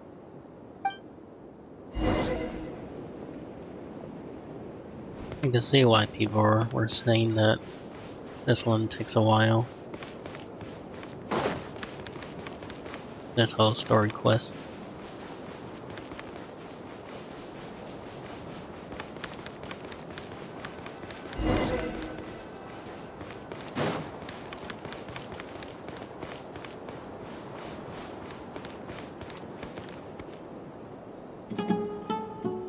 That's our well, and you know it!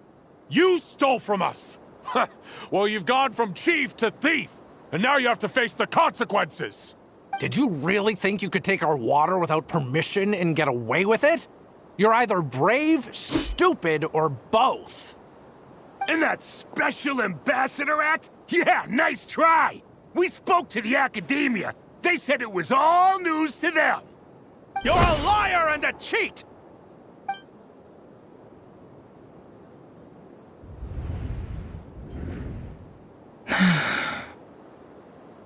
I heard Yehuda gasp, but I don't blame her. Most people are terrified by the sight of blood. Corpses strewn across the ground. The wounds are clearly from scimitars and daggers. The desert dwellers' weapons of choice. There's a handwritten note on the ground. Let's see what it says. Halil, this is Sinuhe, chief of the Shimti tribe.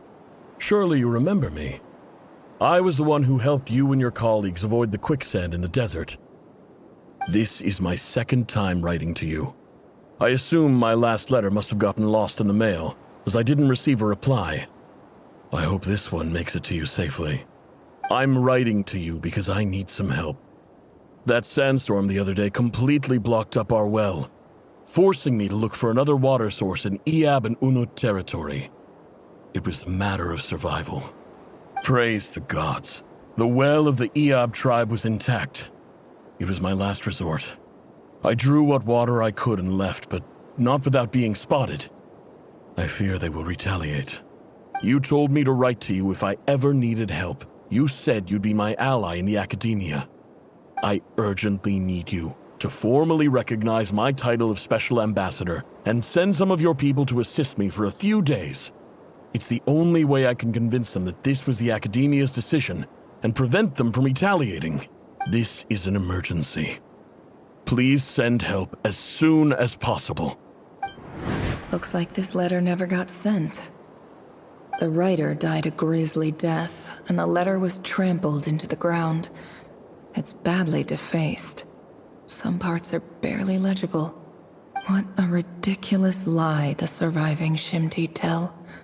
Their whole village was butchered over a sip of water.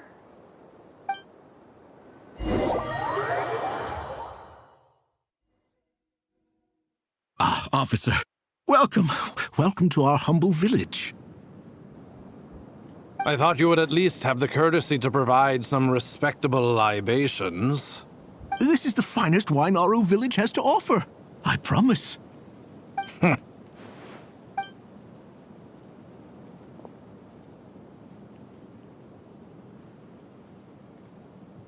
The Academia has agreed to reserve a single space for a candidate from your village.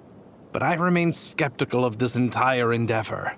I highly doubt anyone in this desert possesses serious academic potential. Please, have faith. If not in us, then in our god. The child we found shows great promise. I beg you, take her away from this place. Give her a chance. Don't let her talent go to waste.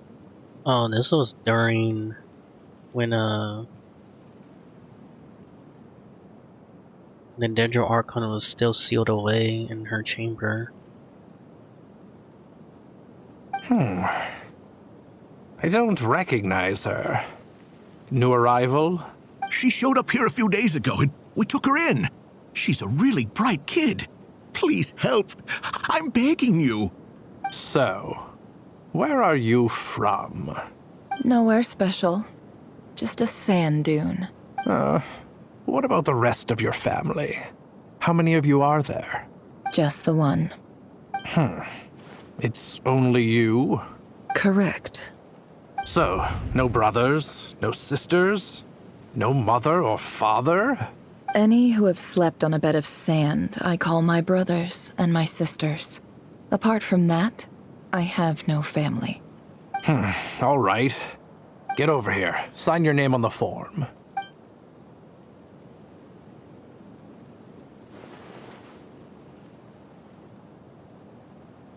Nefer? You're rather fair-skinned for a desert dweller.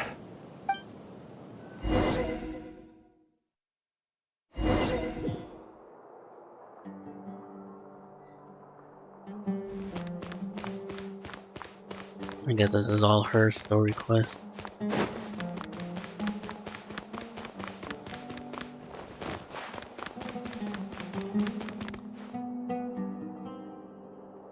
Nefer, this term's assignments have been issued already.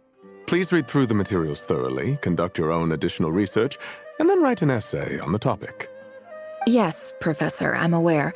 I just had a couple more questions I wanted to get your perspective on. Oh? Please ask away. Well, I saw the other students' problem sheets, and I couldn't help but notice that my assignment is much easier than theirs. Do you really think I'm a weak student? A weak student? Goodness, no. Quite the opposite. You have a sharp mind, almost too sharp. I think what you're saying is, a weak student wouldn't have noticed the discrepancy. And if they did, they certainly wouldn't complain about the lighter workload. You see, sharp as they come. You see things the way they are, and I'm sure you know why they're like that. Because of where I come from. Because I'm different. I'm sorry, Nefer. I don't like it any more than you do. It's just... Anyway, you said you had a couple of questions. What's the other one? I wanted to check. If someone sent me a letter to the academia, where do I go to collect it? Ah, your family wrote to you. Well, as long as they put your name on the envelope, someone should hand it right to you. Not exactly. It's not even a recent letter.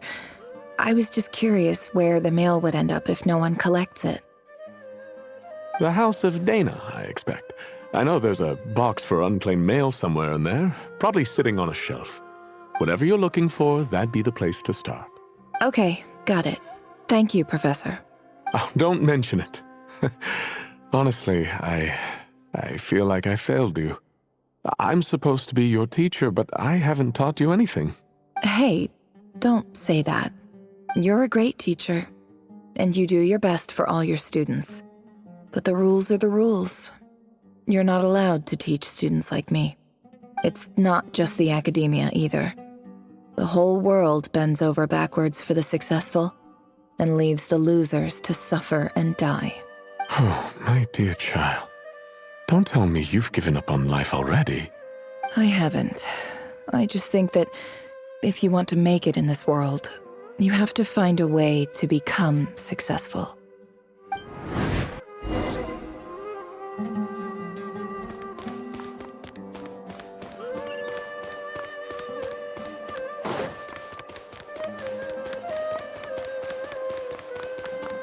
I think she's gonna find out about that letter that her father sent out but never got a reply.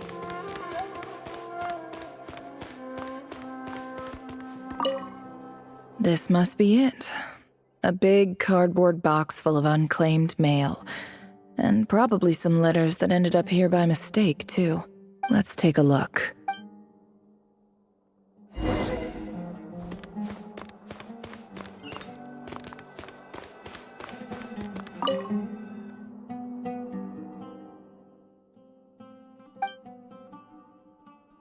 A dilapidation survey from Port Ormos. Looks like it's from a Core of 30 representative. What a strange thought. A bunch of mercs losing sleep over rundown buildings. This one was never even opened. I guess the recipient didn't care what the Core of 30 had to say about anything. Who was it addressed to? I don't recognize the name, but it must have been a Kasharawar professor. This one is addressed to the Amorta Sage. The title is Changes Observed in Satyavada Life Symptoms. Why do all these letters read like full-blown dissertations? Guided by the incense, we became lost somewhere in the forest. All the barriers between levels of consciousness disappeared as our minds soared around in circles, looking for a branch to seek refuge on.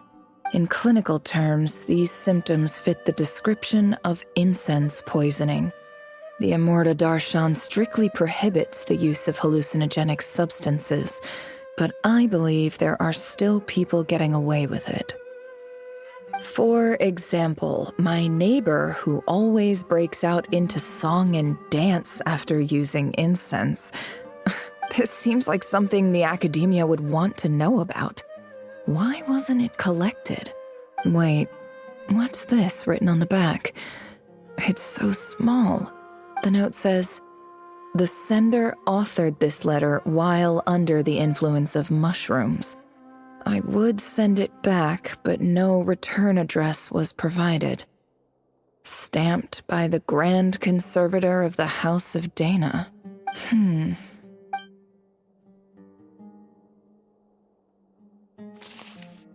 This next one is addressed to Grand Sage Azar.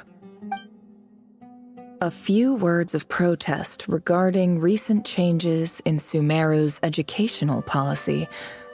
In recent years, the academia has taken on a small number of students from the desert region, as per the policy to this effect.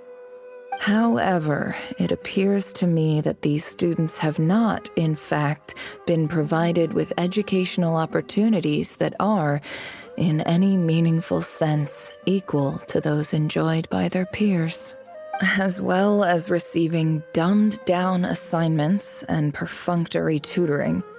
They do not even have full access to the Akasha system. Education is the fundamental purpose of this institution, which should go without saying in a nation whose founding virtues are knowledge and wisdom. I ask you, is the lip service we pay to the policy of education for desert students truly the standard of pedagogy to which the academia aspires? As Grand Sage, policy decisions are your prerogative, but do not forget your roots. You and I were once students too, as was everyone else in this institution. I do hope you will give some serious attention to this matter. I encourage you to discuss issues like this with myself and others, and listen to some alternative opinions. Great letter. Shame it didn't get to where it needed to go. And the sender is... Sage Cyrus of Spontamod.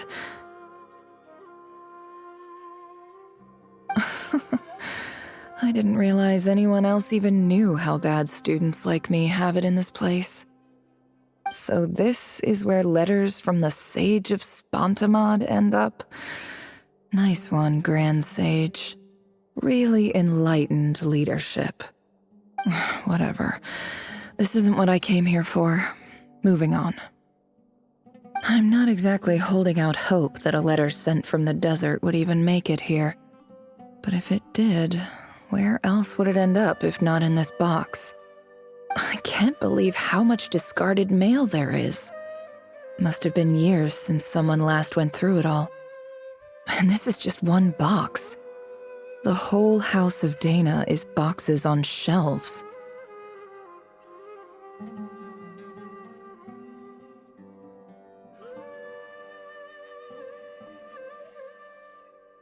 I don't believe for one second that any human being has sat down and read through all the documents in this place. Who has that much free time on their hands?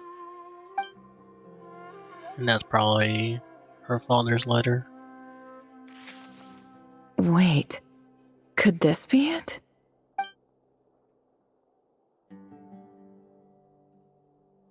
Least fancy envelope in the box, written on cruel quality paper. And of course it would be right at the bottom of the pile. Clearly no one gave this letter so much of his first glance, let alone a second. The hand written on the envelope looks very familiar. Greetings, Halil. My name is Sinuhe, chief of the Shimti tribe.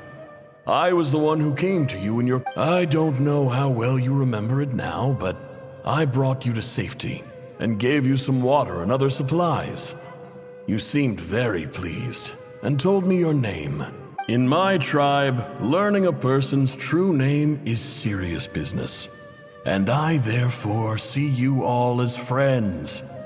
You were kind enough to leave your contact details so we could stay in touch. The Shimti tribe lives a harsh, nomadic existence in the desert. You were sympathetic towards my plight, promising to make me a special ambassador of the academia and help us find a way to make a better living. This brings me to my reason for writing. Our tribe is There was a terrible sandstorm a few days ago, which blocked up the well in our land. The Eob and Unut are descended from the Thamudians, while we trace our ancestry to Tulatala. We worship the Lord of Flowers and have had relatively good relations with our fellow tribes, up until now. I found a well belonging to the Eob tribe. They declined to help us, but I really had no other option. When we met, you assured me that you would be my ally in the academia. I would like to take you up on that offer, because I really need your help. That aside, the last time you were here, you mentioned that the academia had started accepting students from the desert, and I told you a little about my daughter, Nefer. We have next to no resources here in the desert, and my power and influence are limited. Would you consider enrolling my daughter at the academia? She is a smart girl. I know she won't disappoint you. From the outset, the academia never took you seriously. Those things they promised were just empty words. I doubt they even remember the name Sinuhe. And you were so emphatic that your luck had finally changed for the better. You swore you'd lead us to a better place one day. You spoke with such conviction, like you were the most powerful chief in the whole desert. You liar. You lied about everything. You promised the world and delivered on none of it. And who fell for it? Just me, by the looks of it. Despite your best efforts. Which makes you a pathetic liar. You weren't even any good at it. I think I'll take over from here. Let me show you how it's done.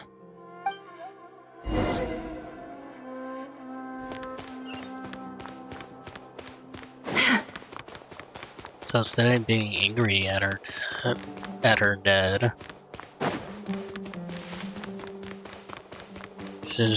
she decided to prove I just came to say goodbye. Thanks for everything you've done for me in my time here. I guess she's trying to prove that she can do better than him. Nefer? You packed your bags. Where are you going? I'm quitting. Something's come up in my hometown. Gonna head back and deal with it. Huh?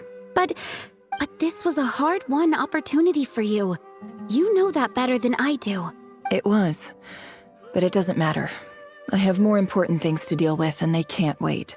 Oh, and I didn't want to overfill my bags, so I left some incense on your desk. What's wrong? I thought you liked incense. Although, I did read somewhere in the House of Dana that it has hallucinogenic effects. Don't use it all at once, alright? Isn't this the stuff you brought from your hometown? You're just letting me have it? But you said it's a rare and valuable commodity. Yeah, about that. I lied. It's not rare at all. There's this bunch of ruins near my hometown that are practically overgrown with this plant. It's not worth much. Keep it, it's fine. But Nefer... All right, that's all from me. You take care.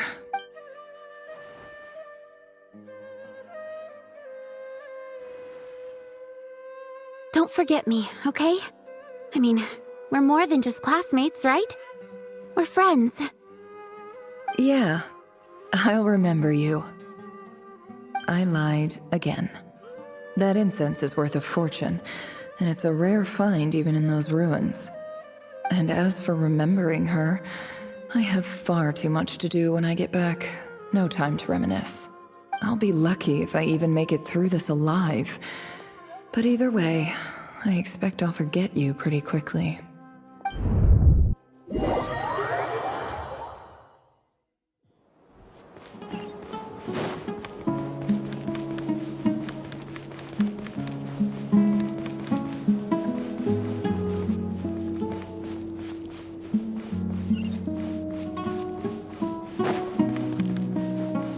It all adds up. No more lies.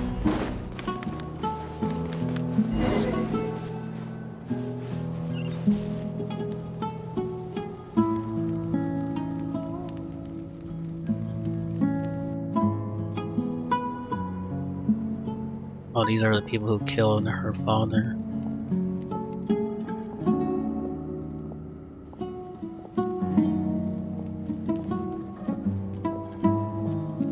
It's a pleasure to meet you, Mr. Arif. So, what does the Academia want? Since they've sent their special ambassador, I assume there's a big business deal to be made. If not, I'd be very disappointed. Please, sir, lower your blade. You're lucky I'm the one they sent. Not all special ambassadors share my admiration for the Iab people. The ever-shifting balance of power in the desert reduced the once great civilizations of this region to rubble and sand. But the story of the Iab has a very different trajectory. Others grew weak, but you grew strong, beginning in obscurity and moving to prosperity. You're the only ones who defied the trend. Huh. So, you do know who you're dealing with? This well is the perfect symbol of your strength, is it not? It used to belong to the Unut, but it looks like you have control over it now. You're not wrong. But I'm sure you didn't come all this way just to flatter us. Of course not. I came to bring you some very good news. Some information that recently came to light, which might just be your ticket to freedom. Records uncovered by the Vahumana Darshan show that a certain well currently under Iab control is built on top of some ancient ruins. These ruins are of great archaeological interest to the Academia. I checked the map carefully on my way over here, and I'm confident that this is the well in question. The Academia is offering 50 million mora in return for excavation rights. 50 million? No, wait. If these ruins are as important as you say, 50 million's a little low, don't you think? Don't get greedy, Iab. We know far more than you think. We know that you seized this well by force. Wasn't that the first step in your rise to power? To drive away the Unut and steal their water supply? So what if it was?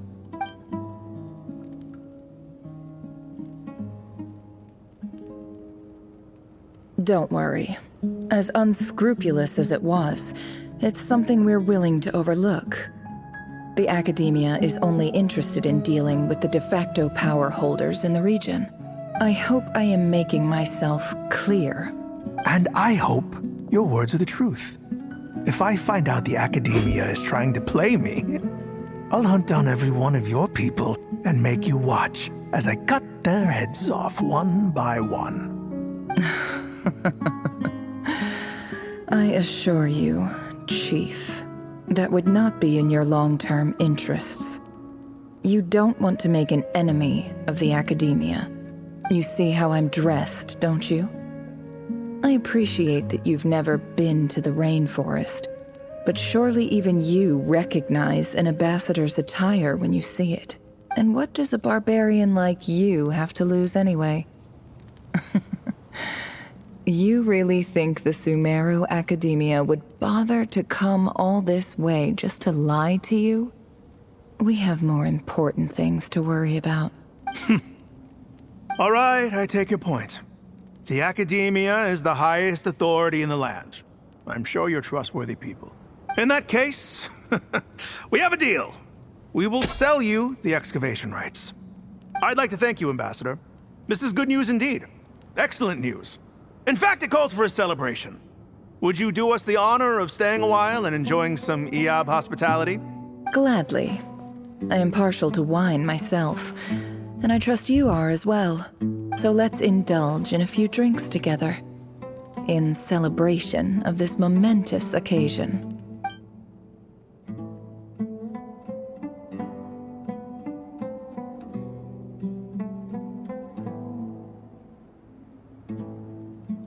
Chief! Chief, it's an emergency! It's the Unut. They've taken the well. What? Well, don't just stand there. Take it back. Yes, Chief. I have every confidence in the Eab's military superiority, and yet... What is it? The Unut's response was alarmingly fast. The day after we reach a deal, they seize the well. This can't be a coincidence. Perhaps there is a traitor in your midst. I don't think so. I am obliged to remind you, Chief, that the Academia will only deal with the de facto power holders. If you cannot regain control over the well, I'm afraid you won't see a single mora of that 50 million. No! Please, Ambassador, just give me some time. I swear the Unut will not get away with this. That well is ours, and so is the mora. Glad to hear it. I will wait here for an update. If there is a traitor, I will find them. In the meantime, make yourself at home. I'll report back as soon as I have an update. It'll be funny if she's actually lying. Much obliged. Wow. All it took was a few words and I've got him wrapped around my finger. What an amazing feeling. So, in summary, Ambassador, the Academia would rather negotiate with our tribe instead of the Eab, yes? The Eab are ruthless murderers who don't listen to reason. And now they have the gall to interfere in our research projects in the desert region. So let me ask you, Chief, if you were the Academia, what would you do? Kill them all, of course. Precisely. The Academia does not tolerate those who stand in our way. The Eab have held back our academic pursuits for too long, and our patience is wearing thin. At the same time, there is simply no way that the Academia can be seen to be intervening in desert affairs. I'm sure you understand where I'm coming from. We have our own rules out here. If the rainforest dwellers raised arms against a desert tribe, you'd start a bloody war. Right. We can't confront them ourselves, but we can support their enemies. The Unut have always had strained relations with the Eab, which makes you our natural allies. Natural allies. Weren't the Eab your allies once? You were quick to send them after us to protect your interests back when we stole that water. And now look at you. You're at each other's throats. Let me be clear. The Academia wishes to collaborate with the legally recognized rulers of the desert in this matter. We are asking for excavation rights to that well, and our offer is 50 million mora. Say no more. I believe we have an understanding. Good. Then I suggest you get to work. Get us access to that well, and the mora's yours. You see, Dad? Lying is easy when you know how. People will believe anything.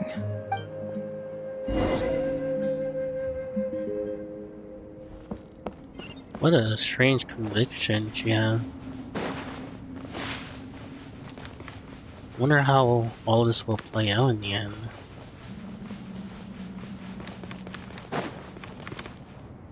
Will she get what she wants?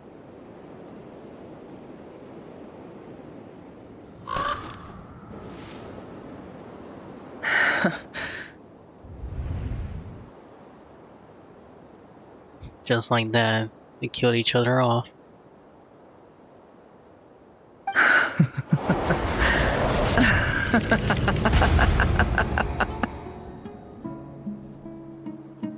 Look at yourselves.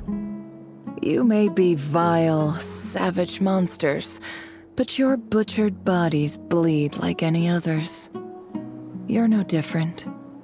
You're nothing special at all. The monsters who destroyed my home, they're just ordinary, petty human beings. What a joke. I think we're even now. Maybe I've even done the desert a favor. It's a better place without all these people around.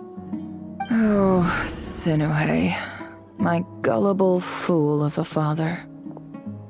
Perhaps if you'd been as ruthless as I was today, our tribespeople would still be alive. In this dog-eat-dog world, a chief needs to be tough to survive. But you couldn't do what had to be done. So I did it for you. Nefer, it's okay. All of this is in the past now. I believe I remember you promising to remain silent. Yeah, but even so... Yehoda, is there anything you can do to ease the tension? You got this, Yehoda. It's your time to shine. Alright, time for a sharp turn onto a completely different topic. So, anyway, that's enough of that. When are we getting out of this place? Feels like we've been walking forever. I'm getting pretty tired. Oh, Alma, you tired? Yes. If we can find somewhere to sit down, I could certainly do with a rest. It's not far now. There should be a temple just up ahead. Is this situation about to reach a conclusion? Yes. Really? A temple? That's where this story ends? I guess that's how things go in the desert. I've been to a similar place with a friend from the desert before. Desert dwellers can never escape their destiny. Or so everyone says. I never wanted to believe it, but looking back now, I'm as desert as they come. You mentioned a temple. What's waiting for us there? My biggest trade secret of all. Ah. Then I'm guessing it's where you got your power from. The power to peer into other people's minds. I didn't know you were clued up on any other religions. I'm no expert in the history of Sumeru, but since you come from the desert, I would imagine it has something to do with King Deshret. And the 7 pillars who serve him. They are a major figure in the desert belief system too. Sounds impressive. I have some friends with connection to this stuff, especially with Hermanubis. Ah, I know who you mean. General Mahamatra Sino. The spirit of Hermanubis dwells within him.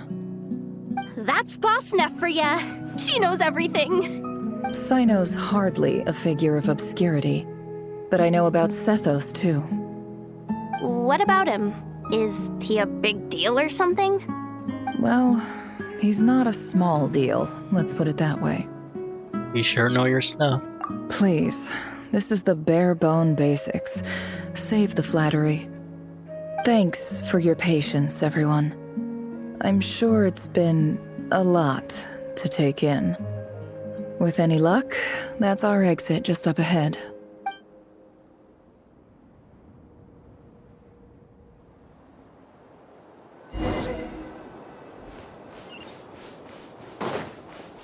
It all adds up.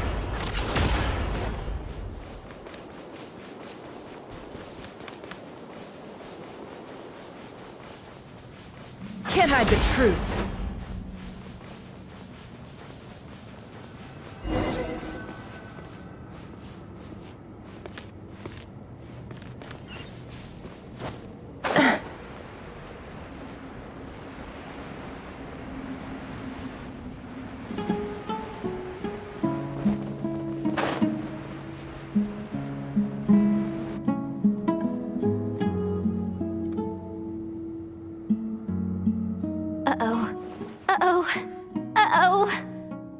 I'm totally out of my depth here.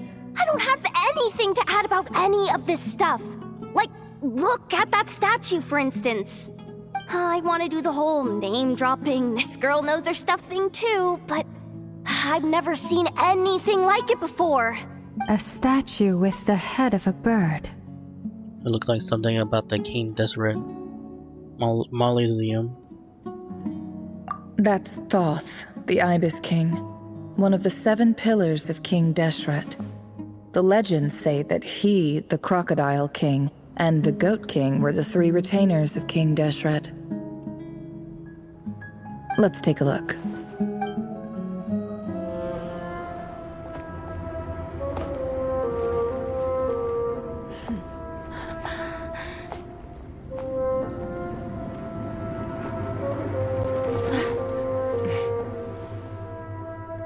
It's the cat.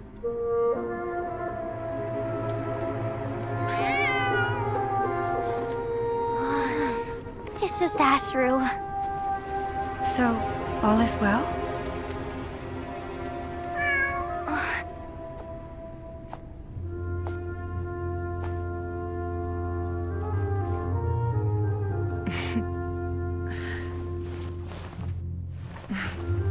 Typically speaking, at this point, the world disintegrates. Then we find ourselves back in the outside world. Besides, these are my memories. There's nothing to fear. You're sure? Of course. It's almost over.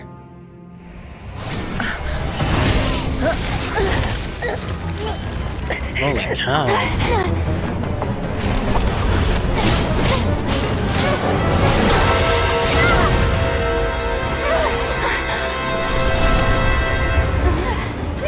Hold on!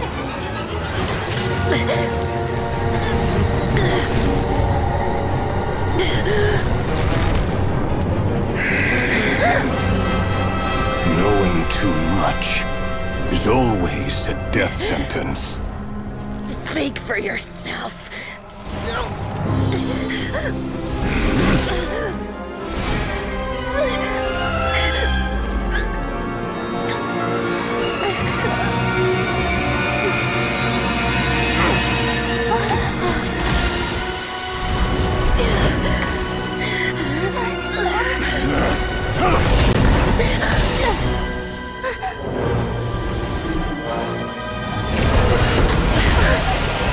Yep, that is Alice. How repulsive.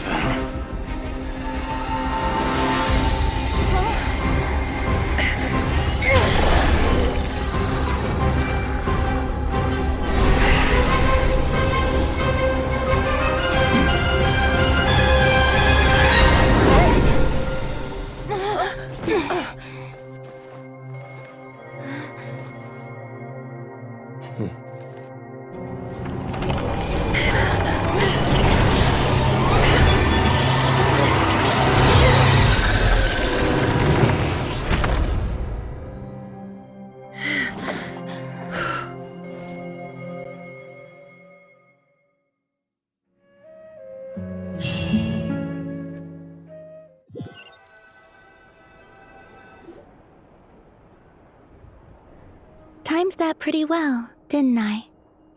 You sure did. Thank you. It's okay.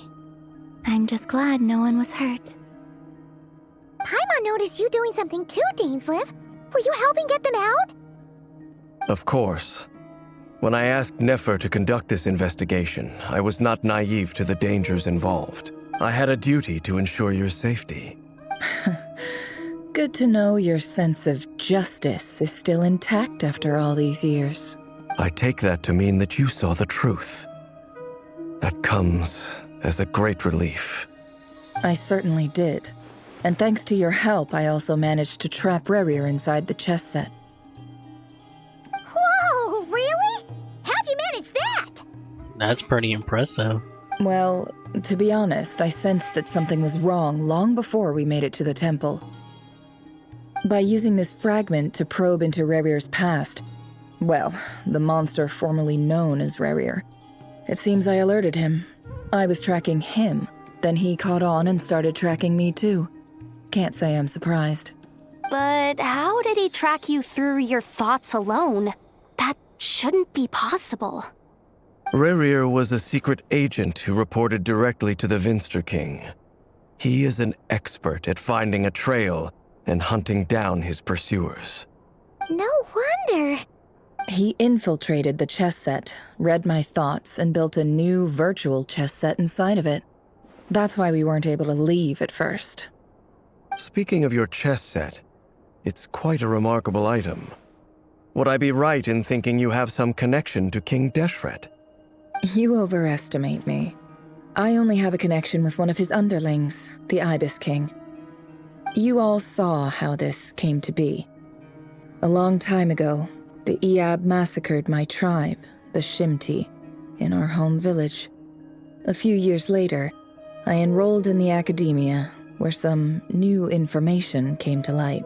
The Unut and the Eab fought a bitter battle over the rights to a well, all for the sake of a non-existent 50 million Mora. The Eab ultimately won that confrontation, but their victory came at the cost of almost every warrior in the tribe. The final blow to the Eab came at the victory feast, when an Unut assassin beheaded their chief right before my eyes. The remaining Eab fled and have been scattered to the winds ever since. Having gotten my revenge, I returned to my hometown, where to my surprise, the nearby temple was still standing. There it was, seemingly immune to the relentless hostility of the desert, while my tribal home lay in ruins. As I stood there gazing at the temple, I noticed a cat just outside. This cat, as it turned out, was home to the spirit of the Ibis King. He led me to a gate deep inside the temple, and there he made a deal with me. This chess set is my gift from the Ibis King. The chessboard within is made to the same specifications as the one in the mausoleum of King Deshret, and represents his power of piercing analysis. With this chessboard in its container, I gained a certain ability to perceive hidden secrets. Now, you could conclude that the Ibis King simply wanted to give the people of this world the power to seek the truth, but I don't believe that's the full story. Every god plays favorites. Their hearts are as fickle as any human's, full of secrets, perversions, egotistical tendencies. But precious few gods are willing to admit this. It is the same with all powerful forces, including fate itself. Their gaze falls preferentially upon a select few. As you rightly point out, this is an act of favoritism. If you're alluding to the Abyss, then yes, I agree. Gather the others. It's time to share everything I've learned.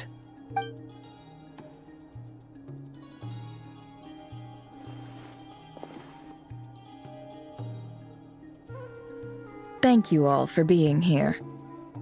As promised, I did some further investigating into the Recher of Solnari's background. I am pleased to report that the investigation has been most fruitful indeed. The Recher of Solnari, real name Rerir, was once a Conrian subject who served the Vinster King. I will now share the important details of his story. Please save any questions or comments for the end. Nefer narrated Rainier's backstory to the group. At the vicious King behest, he gathered intelligence to assassinate descendants of the Crimson Moon dynasty, unwilling to take down his beloved Donaldus, who was secretly a Crimson Moon heritage. He then got dragged into court politics. Dolindis, that's her name. Vanir voice, which spoke to him of his fate, was like a reflection of the moon, though he could disturb the waters to gain some temporary relief. He was powerless to erase it entirely. In contrast, Rainier's own life was like a reflection of a broken moon. Once the stormy winds of fate blew across the water surface, it was utterly destroyed. Dolindis smuggled away a piece of the moon before disappearing through the mysterious portal. It was passed down through the ages, finally falling into the hands of the Name. But what lies on the other side of that portal, it is really a whole other world. Dolindis never had the chance to share what she found there. Neither did Rainier, who followed her in. So that's why he's so obsessed with the moon. A tragic tale, to be sure. But it does not excuse his many transgressions.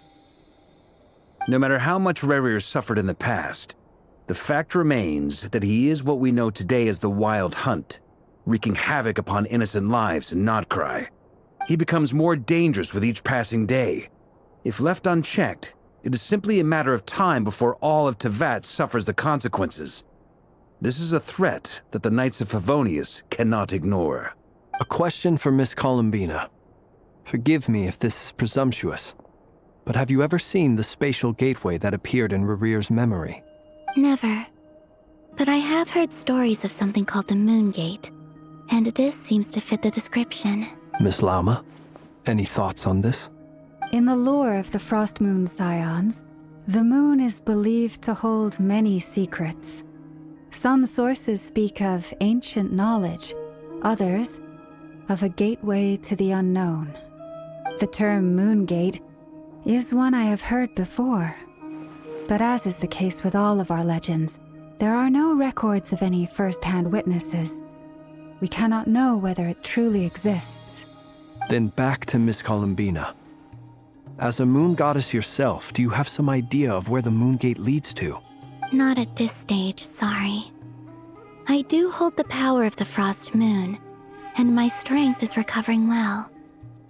I can sense that the gate would open at my command, but... But there's more to the power of the Frost Moon than that?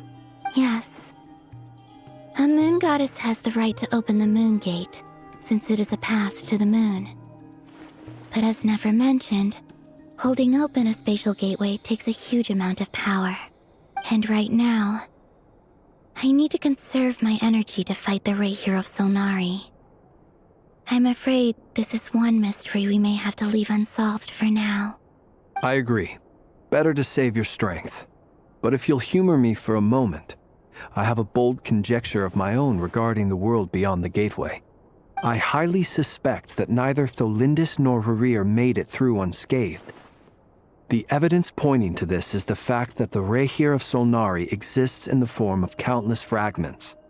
With the abyssal power he wields, no ordinary foe can touch him, let alone tear him to shreds. And yet, the Wild Hunt proliferates wherever his scattered fragments lie, drawing hordes of monsters to many different locations across the land. So your theory is that Rerir was physically torn to shreds by some powerful force? Hence, why the Wild Hunt is a distributed phenomenon, rather than a unified one? Makes sense to me. Explains why the Wild Hunt is so pervasive, and why he's been trying to piece himself back together. He was whole to begin with, and he wants to be whole again. Without the power of the Abyss on his side, he almost certainly would have perished the moment he was torn apart. But the Abyss, much like a curse, has kept him alive. I could not agree more. The power of the Abyss is most surely a curse. It is a compelling explanation, and one that accords with my present understanding of Abyss creatures.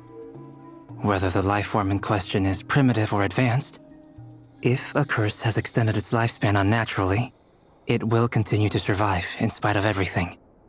This raises some interesting questions. I will run some experiments and see if there is any validity to my suspicions. That being said, regardless of whether my research bears fruit, I would like to thank Miss Nefer for conducting such a thorough investigation. Already, it has greatly enriched my understanding of the entity we face. My pleasure, Mr. Albedo. I too hope that the information I have shared today proves useful as we look to formulate the next stage of our plan. Hey! What is it, Dainsleif? You look really upset! It's just... when I think of the man I once knew as Rerir, I struggle to understand why things had to turn out like this. The two of you used to be friends, didn't you? I don't know if these words will bring any comfort, but my heart goes out to you. Mine too. We can never know all the hows and whys of the way things are. The moon and stars are full of untold secrets and lies, and the skies are host to many more mysteries than these alone. Yet, none of that can begin to compare with the complexity of human life. Those are the first comforting words I've heard in a long time. Thank you, both. Well, I think this is a good place to end today's meeting. I'm sure Nefer needs some time to recover. She's been through an awful lot today. That's very thoughtful of you, Lama. Of course. Sounds good to me. Take some time to rest and digest before we reconvene to nail down a plan.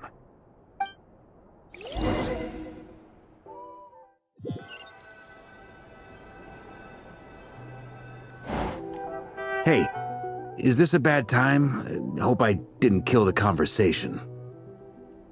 Of course not, Orca.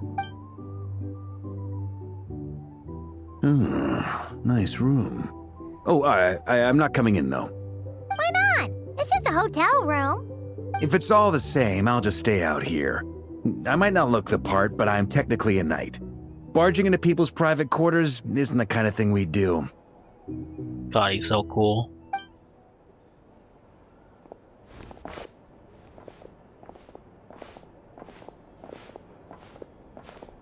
Anyway, Nefer went back to the curatorium to get some rest. But before she left, she shared some things with me that I thought you should be aware of. Firstly, although she managed to trap the Raker of Solnari inside her chess set, there's no guarantee that the power of the Ibis King is any match for one of the 5 sinners. Their powers are beyond our comprehension. It's only a matter of time before he finds a way to break out. We have to come up with a plan and take care of him before that happens. Honestly, my mom figured that might be the case. So, how long have we got? Well, I asked her that same question. She talked for a long time, but for the most part, it seemed like she was trying to convince me how precious her chess set is. What a long and storied history it has. It felt like some kind of sales pitch, you know? The kind where you end up handing over Mora against your will? Anyway, after all that, she finally answered the question. 2 days, at most. 2 days? Holy moly! Can we even recruit enough help in that time? That remains to be seen. Which brings me to the second issue. Dainsleif is obviously conflicted about this whole thing. But given how little time we have, there's no way we can pull this off without his help. You have some history with him, right? Do you think maybe you could talk to him for us? I'll see what I can do. Great. I appreciate it. All right, on to item 3. So, Albedo, Durin, and I put our heads together and came up with a plan. Can't promise it's gonna work yet, but at least it's a start. We figured we'd bounce the idea off you first. We'll explore it further once everyone's recovered. Oh, please ask away. Oh, Paimon's dying to hear this. All right, so here's what we're thinking.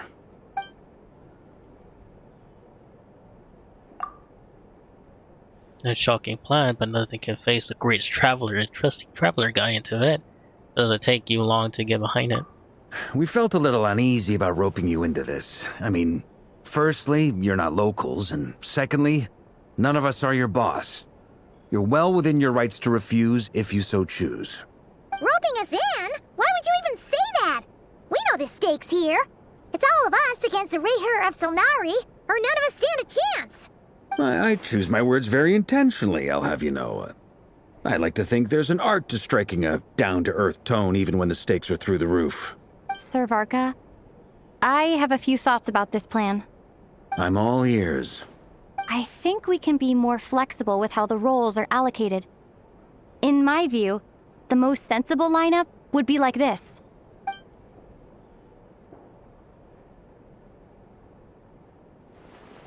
I see your point, yeah. But if that's how we're going to approach this, you'd better make sure you're ready. To be clear, I don't doubt your abilities. Far from it. I just want to make sure. Are you really willing to take all this on? I want to do everything within my power. The Rehir of Solnari is a truly fearsome opponent, and if I do my part, it'll greatly reduce the risk for everyone else involved. Well, that tracks with what I've heard. Jean's mentioned in her letters that you're so diligent it's almost abnormal. As in, most people weigh up the risks and rewards in situations like this. But you seem to just march towards danger without a moment's hesitation. Of course, everyone appreciates a fearless pioneer. But all that aside, I'm the Grand Master of the Knights of Favonius, and you're our honorary knight. I want to make sure your courage doesn't come at the expense of your safety. Thank you, Sir Varka. I should be the one thanking you. It means a lot to have you on board. I'll give some serious thought to your suggestions. Barbara gives a very knightly bow and says he'll see you at the hotel again later. He has arranged for everyone to meet and finalize a plan of action. In the effort to lighten the mood, he booked out a hotel for this meeting, so you could all chat over a drink. As the moon rises in the sky, you and Paimon leave your room, discussing whether Paimon has any other options other than fruit juice. Everyone is already there waiting for you. They're chatting and smiling. Clearly the rest has done them good, as well as the existing crew. Some unexpected help has arrived. Still, you remain conscious of the fact that the future of Nalcry rests on what is decided tonight. So many lives are at stake. You may never meet most of them, but whether they know it or not, all of them are counting on you.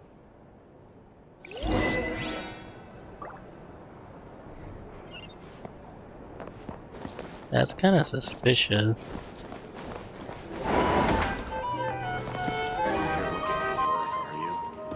Lower down the music so hopefully it doesn't overpower the voices, but who knows.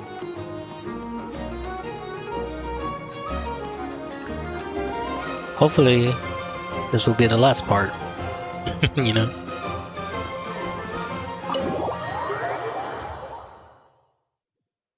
Because it's already like, what? 5 hours? At least? This is a thorough plan, but I do have one last question before we take action. How can we be sure that our enemy won't leave the designated area? Great question. Albedo's been hard at work analyzing Rerir and the Wild Hunt's behavioral patterns. His conclusions are as follows. Firstly, from the earliest known confrontation until now, Rerir has never displayed any ability to manipulate the dimension of space. So it's unlikely he has any power in that domain. Secondly, he seems to have a particularly strong vendetta against our group. If we put him in a fight-or-flight situation, he'll choose to fight every time. Thirdly, finally, and most importantly, he is consumed by hatred, both for the moon and for his enemies. Turns out, we tick both of those boxes. We have a reincarnated moon in our ranks, and a spy who accessed his private memories without permission. He'll be baying for blood, not looking to escape. Damn. As someone who's had their fair share of interactions with the Wild Hunt, those all seem like valid observations to me. Understood. Then I will defer to the verdict of the group. Well, everyone, that's the plan in full detail. Albedo and Durin are carrying out their part as we speak. Plan approved. Scheduling. Okay, any firepower you need, I got you covered. Let's light this baby up. The Frost Moon Scions are behind you as well. And the rest of you? No objections? All right. Then it's settled. This is the plan we're going with. Next up, an old tradition of mine. Anyone who wants to back out, now's your chance. Probably Jehoda. Wait, we can still back out of this? Everyone says things they regret, right? I don't want anyone feeling trapped because their mouth said yes before their brain had time to think things through. A very people-first approach. I hear that's common practice in the Knights of Favonius. Heh. Who'd you hear it from? D-Luke? Shh. We don't use people's real names at work. This contact will be known only as Owl, please and thank you. That could be Luke. But Aldo, I don't know. This plan can only work if everyone does their part. Flint's and I will absolutely support it. We shall indeed. You'll be glad you accepted our help. Also, you are the last person I expected to see here, Miss Dory. It's not often I get called Dory in a work context. My peers usually call me Lord Sangama Bay. So, the longer your name, the higher your net worth. Is that the idea here? In that case, Mr. Flint's here must be worth a fortune. That's right, I know your full name. It's... The walls are thin here. I'd appreciate you keeping that a secret. Oh. I want to know. Okay, fine. I'm actually only here as a favor for someone else. Do you have any idea how much it would cost to hire me otherwise? Oh, does this mean someone out there actually has the power to boss Dory around? Of course, never. It most certainly does not. We have a long-standing and mutually beneficial business partnership. She's actually the mom of a friend of yours. Oh, Alice. Probably. Said mom supplied me with a great little trinket, but now that lady's ruined everything. If I don't start building a little goodwill now, my whole business in Notcry is gonna go down the drain! Okay. So what exactly is so special about this pendant? It's a lucky charm that a great mage made for me. We have a business relationship, and she was worried that something bad might happen to me. So, she wanted me to have something that can store power to protect myself with. I finally got it all fully charged up with Kovaki, and then Nefer went and used it all up at once! Never lost so big in my life! You're right. It was all my fault. I didn't mean to drain all the Kuvaki in the pendant, but I'll make it up to you. You will? Well, in that case, how about you give me your chess set, and we call it even? No way. I knew you'd say that. Well, it's yours if you want it. In fact, take it now, and I'll even throw in a free Raker of Solnari. Deal? You're putting me in a difficult position here. It's a very useful thing to have around, but I have a funny feeling it won't be around much longer. I guess we'll see in a couple of days. Looks like bankruptcy for me. Hey, don't be so pessimistic. See this through and you never know. You might find a new business opportunity on the other side.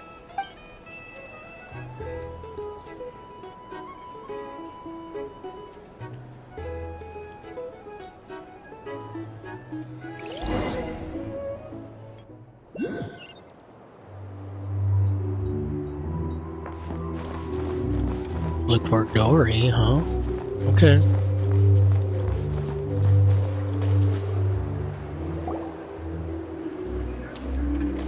Dory!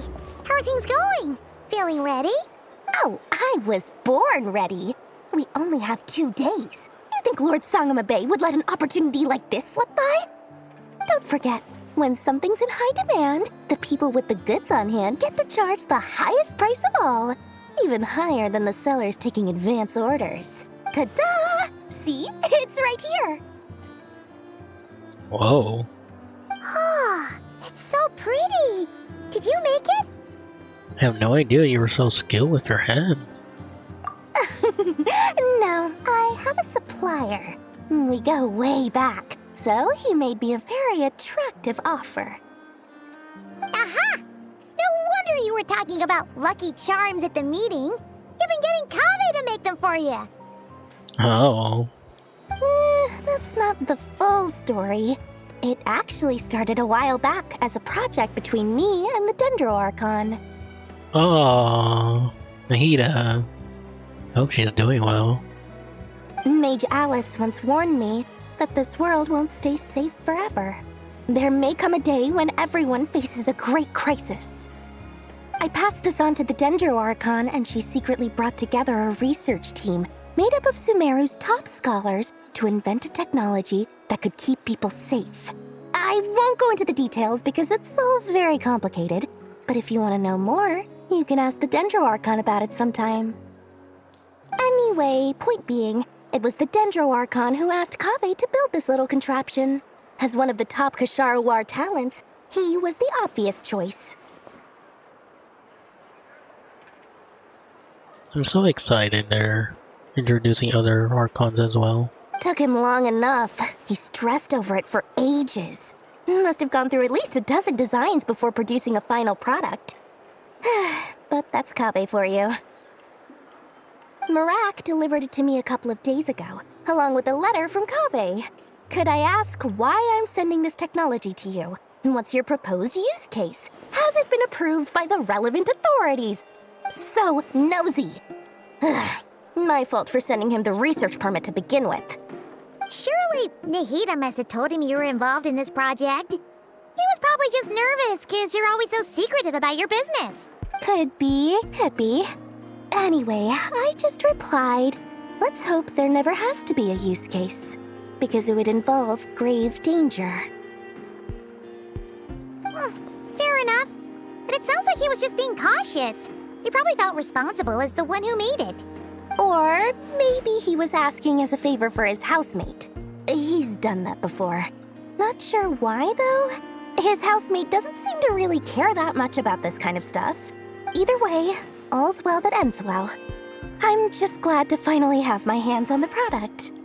I wouldn't want to be without it, given the potential dangers that lie ahead. Huh? What does that look mean?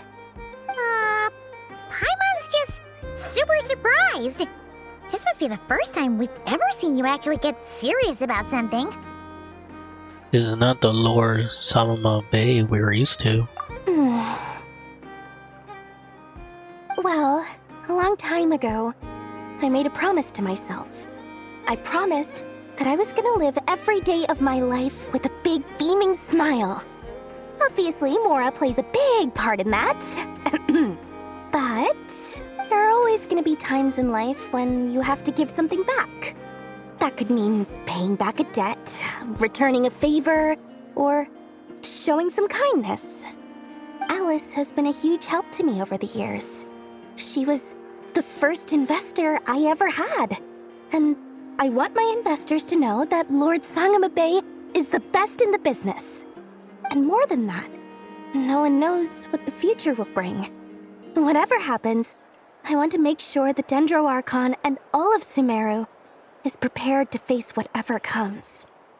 So back to the pendant. You never intended to ask for it back, did you? Oh, that? I was just making sure Nefer and I are square. Don't be thinking it was some sort of benevolent act. I'm no saint, so don't treat me like something I'm not. My priority is doing the business that I want to do, so long as my conscience lets me, but it usually does. That's the Lord Sangama Bay business model. All right, if you say so. I do say so, and that's the whole point. I'm a businesswoman. Don't go trying to figure out what kind of person I am. You'll exhaust yourself.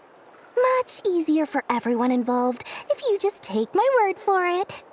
Oh, and could you two help me get this stuff where it needs to be? Thanks so much. You're my favorite assistants.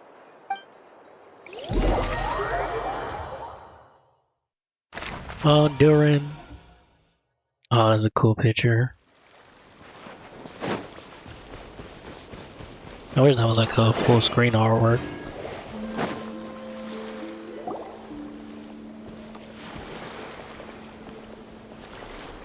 Traveler, Paimon.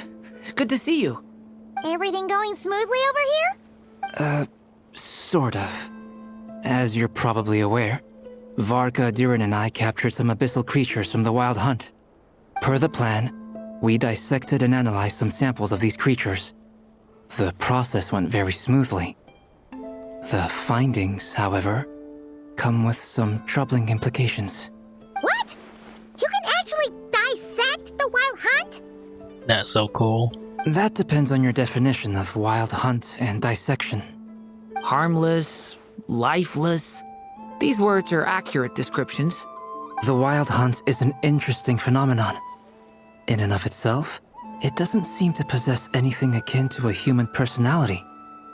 But taken as a collective, the medium through which the Wild Hunt is summoned does appear to have a soul. Master griped a lot about the wise Horoptotire, and seemed somewhat fascinated with the Falsert Elegy. But she barely mentioned Rerir at all.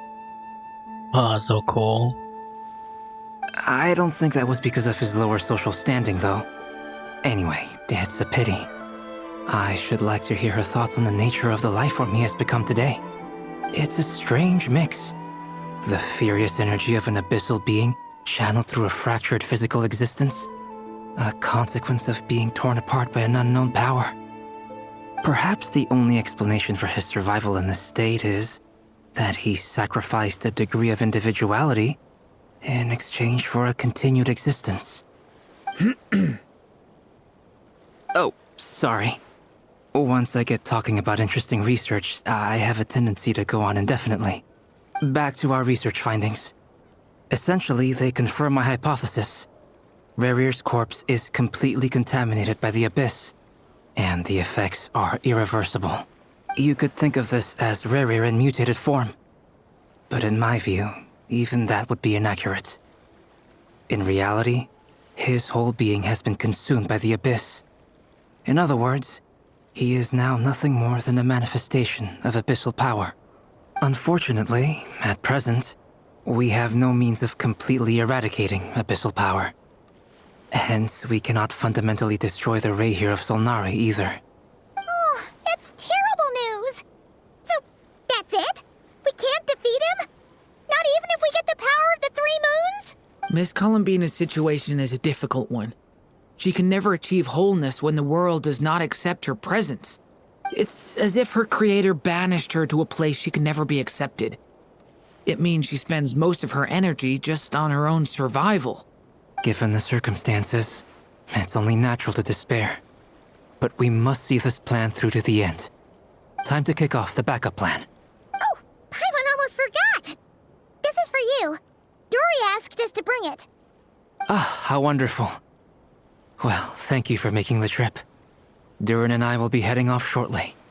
I'm sorry I won't be there to protect you in person this time. Please be careful. We will. And you too, Durin. All right then. Stay safe.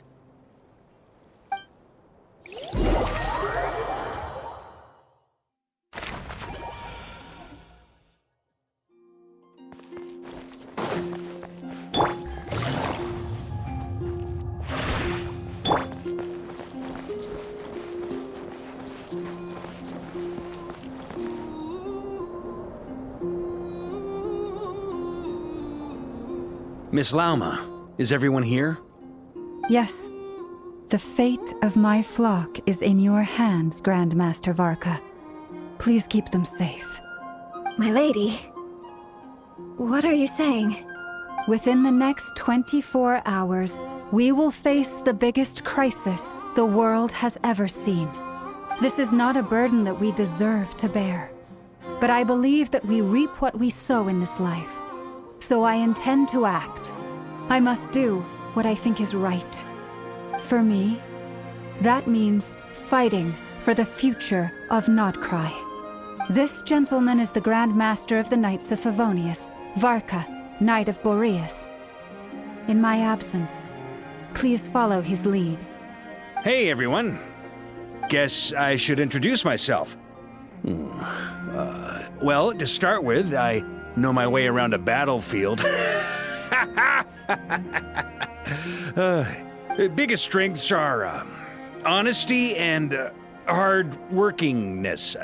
Anyway, point is, I don't intend to let Lauma down. I'm gonna do everything in my power to keep every last one of you safe and sound.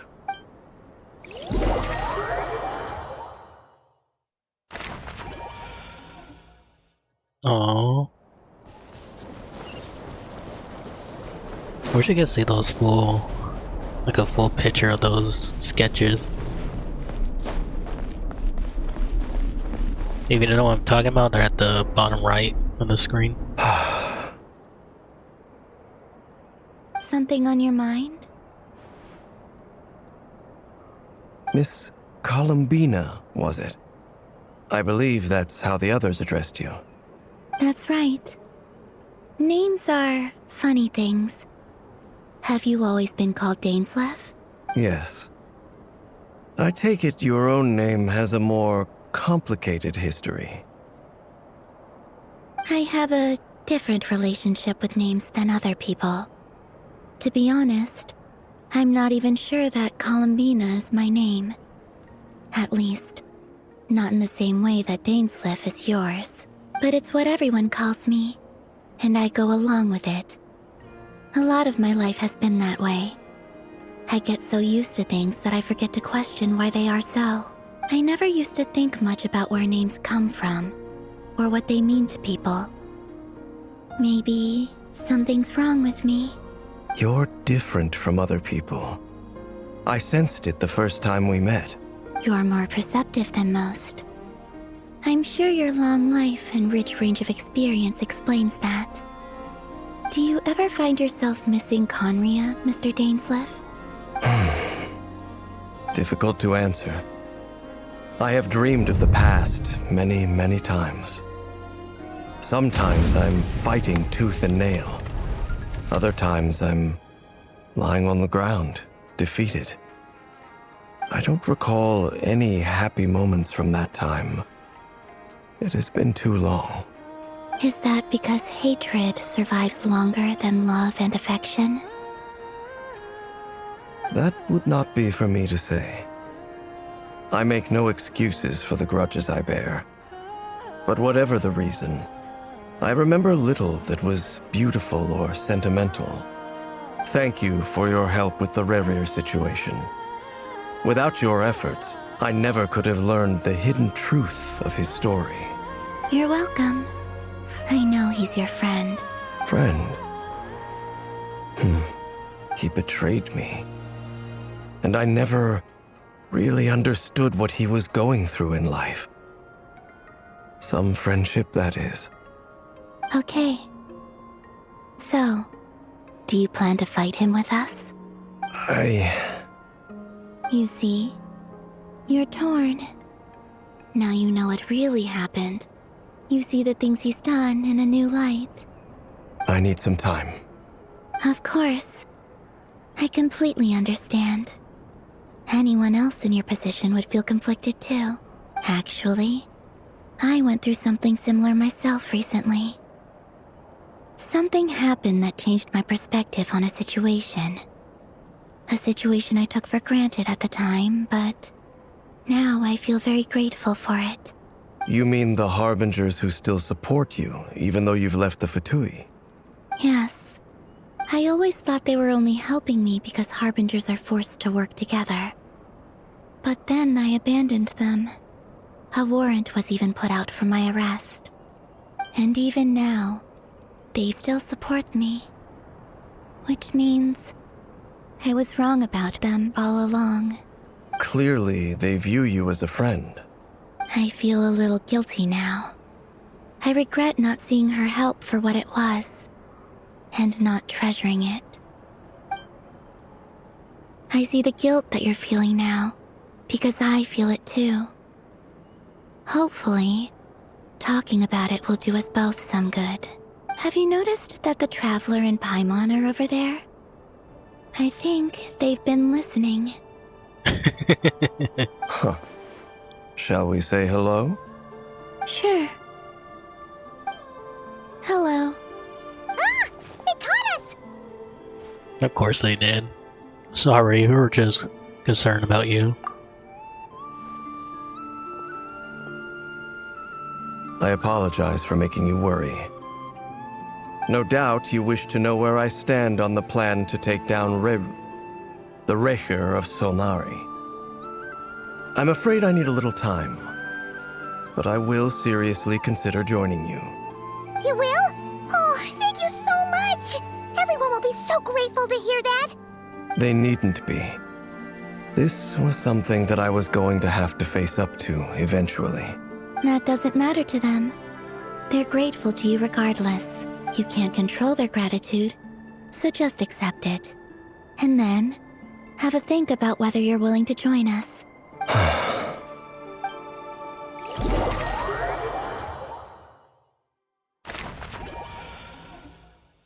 It's nearly showtime! Let's go rendezvous with the others. You know the place. Let's go!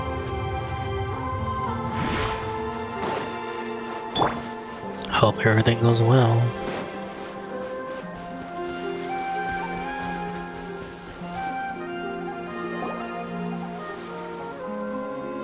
Ah, you're earlier than I expected.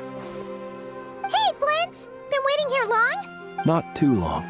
I came a little early so I'd have some time to think. Are you nervous about the battle? Quite the opposite. I'm reminiscing on my past battles. When I was awakened by the Radniki, I had not touched a weapon in many years. I felt like the battlefield was not where I belonged. But after waging war against the Wild Hunt for so long, I came to realize something. A life of absolute peace is simply not a possibility for me. My restless flame indicates that somewhere inside of me, there is a deep yearning to root out the evil in this world. Oh, that doesn't sound like such a bad thing. I agree. Well, in the past, when I was a Fae whose primary concern was hibernation, it was hardly ideal. But it certainly serves me well here in the present. And I am delighted to be able to join forces with you in this endeavor. Looks like I'm not the first to arrive. Ah, Miss Lauma. Did you sleep okay last night? I struggled to settle down at first, because of the nerves. But don't worry. I got enough sleep in the end. I'll be just fine. Thanks for everything. Please, I'm just doing my part. Nefer! Over here! The goods have been delivered, and the backup plan is underway. Aino asked me to relay a message. She said Nefer will be on high alert and keep a close watch over all secondary districts where defense is required, providing support as necessary. Meanwhile, Aino herself will provide range support to us directly, using her latest invention. Oh, nice. Excellent. My thanks to all involved. Oh my gosh, it really is shaking. The chess set's looking a little unstable. Yes. It won't hold him much longer. We should be prepared to engage at a moment's notice. No sense sitting around waiting. Let's make the first move while we still have the option. I agree. Paimon, find a safe hiding place. Got it! Be careful, Traveler! I will.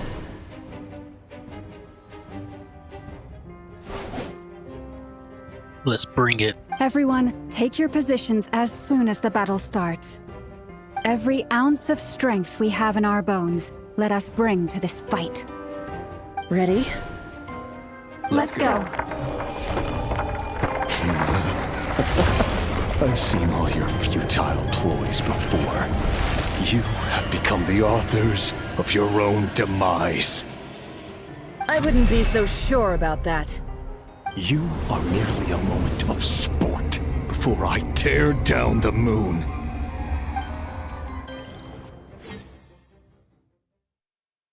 Oh, that's really cool.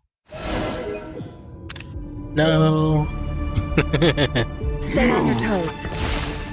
Yep, you too. Go! It all ends Moonbeam! Hunt them down! Let me help you guys.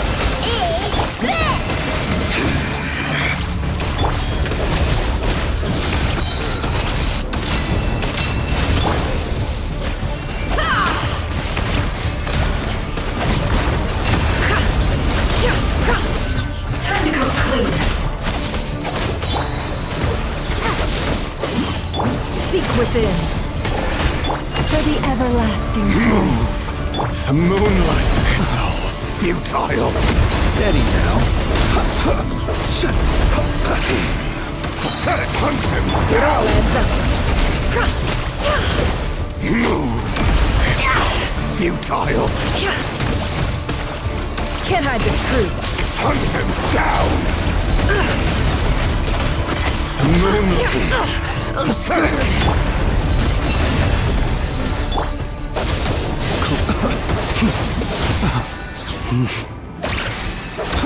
Observe. To dust.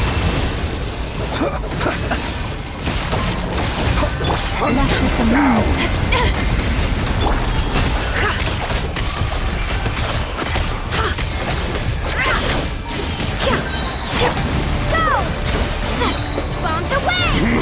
With one heart, we pray. The deception ends here.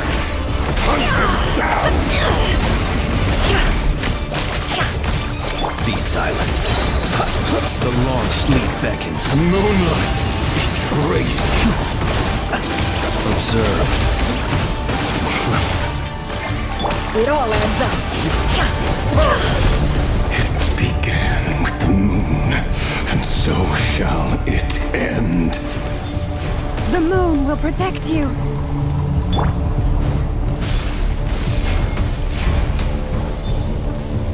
Receive my blessing. Close your eyes. Keep your distance. Do you see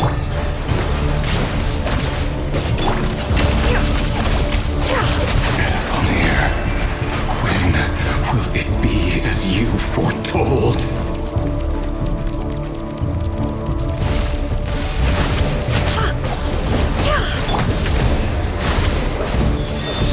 Are you quite finished?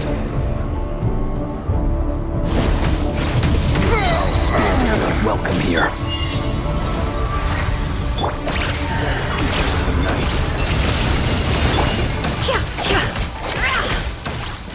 Seek within. Cannot.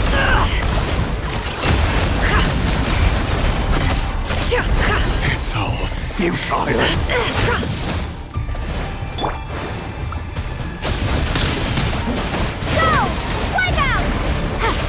It all adds up. Move! Be silent. Moonlight! Pathetic! Are you quite finished? Observe. Do you fear the dark? The moonlight Can't betrays hide the truth. The deception ends here. Move! It's all futile. It all adds up. No more lies. With one heart, we pray. Stay your hand. Lush as the moonlight. Be silent. Steady now. The long sleep beckons. Can't hide the Moonlight truth. betrays you.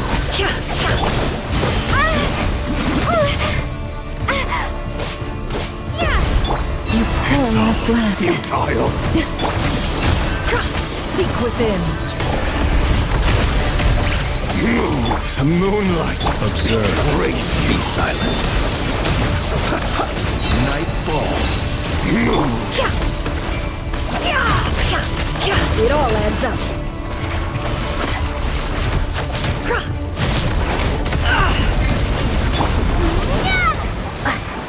Your little game of moonlight is over.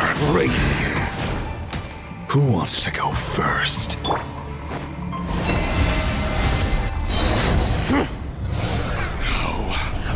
Get out of my sight! No! Death is We've been within my separated. grasp! You okay? Nefer, where are the others? Stuck outside the barrier. I guess he really doesn't like us. I told you before, knowing too much is always a death sentence. Be careful what you wish for. How much power will it take? Lauma! Can you hear me?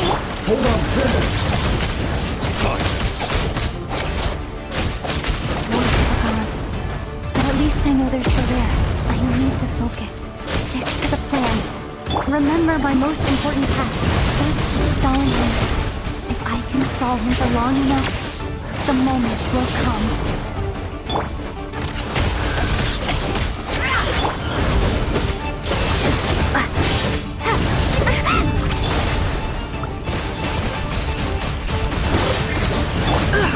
It all ends. No more lies.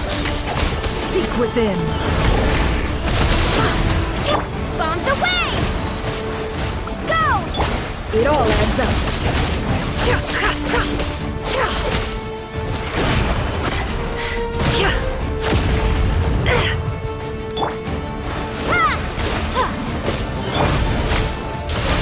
Shame can't hide the truth.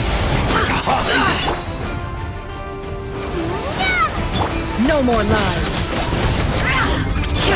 The deception ends here.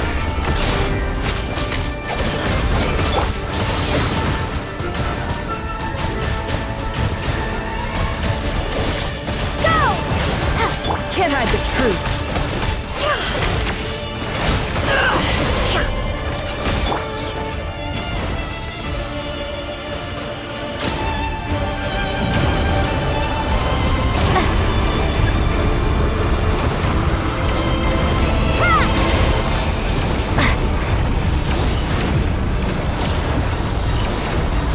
I've got this.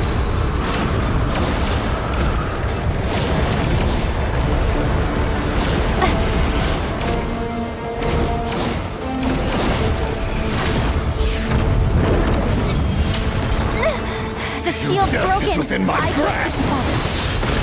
Don't push your luck. No more lies. It all adds up. It all falls into place.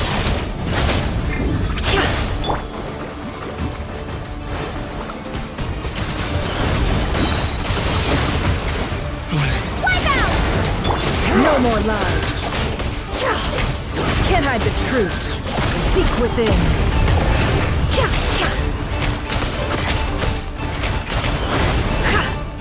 Go clean.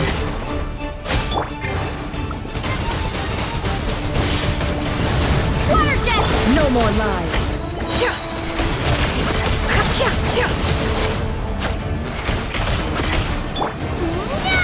It all adds up.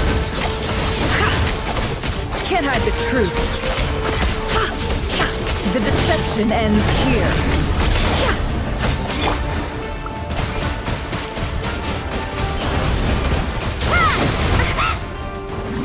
No more lies.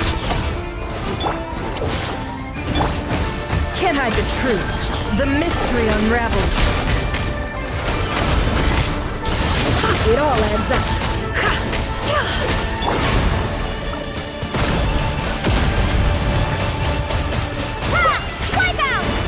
No more lies. Time to go clean. Seek within. Go! It all adds up.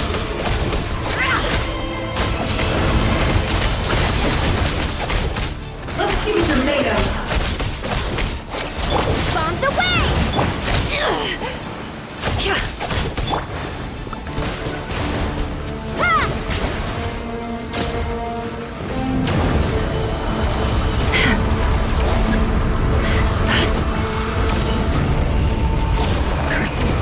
There's no other way.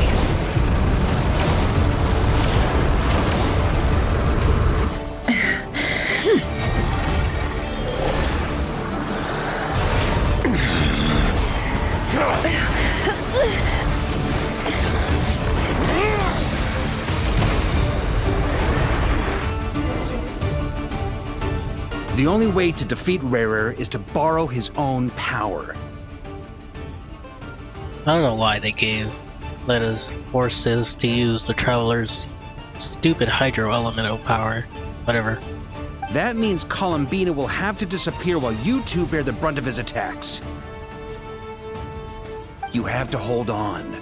Find a way to keep him focused on killing the two of you.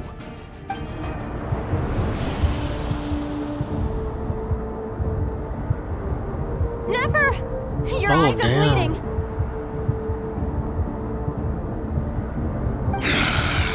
Soon you will be powerless to resist.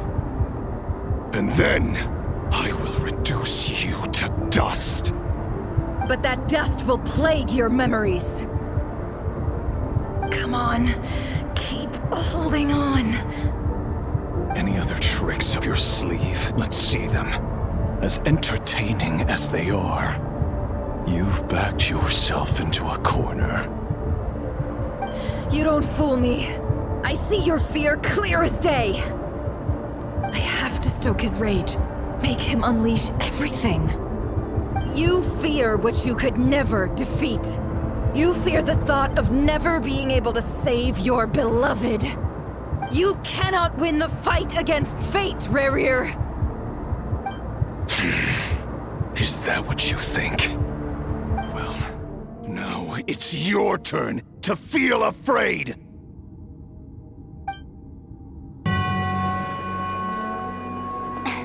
You fear the sound of your own name? Is it us you hate? Or is it what you've become? Let's see what becomes of you!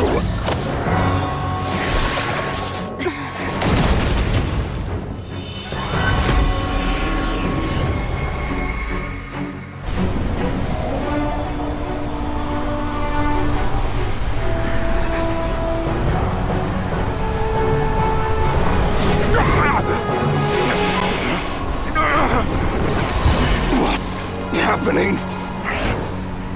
That power. I've seen it before.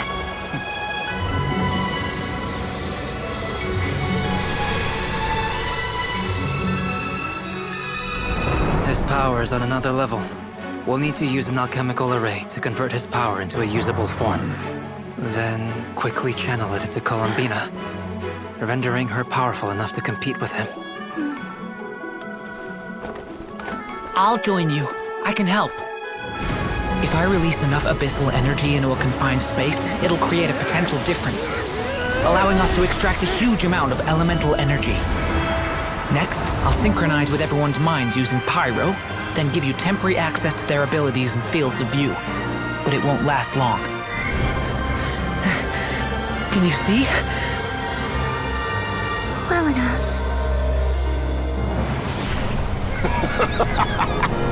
So, we have a student of Gold Rhine-Daughter in our midst. How about that?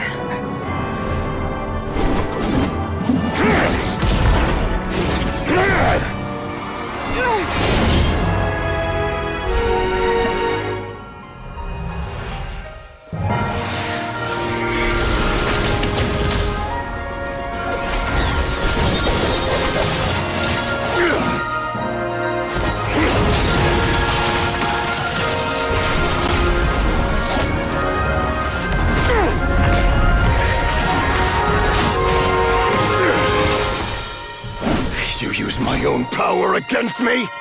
Just like how you stole Kuvaki. Look familiar?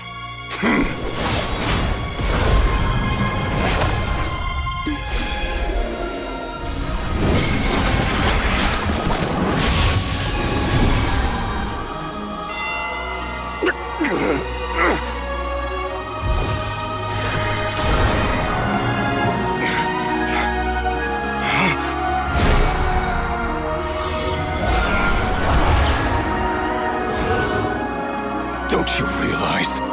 You don't have the power to hold that gate open. I don't, but someone else does.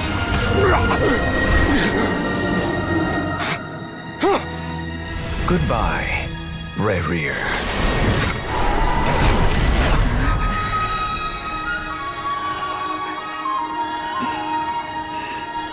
We won.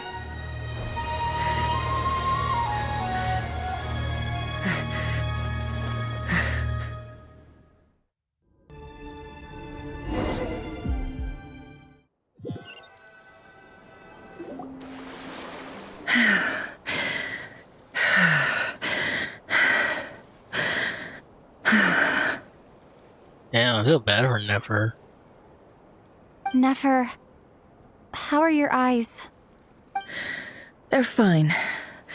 Apart from the blindness, of course. It's not too late. Let me handle it.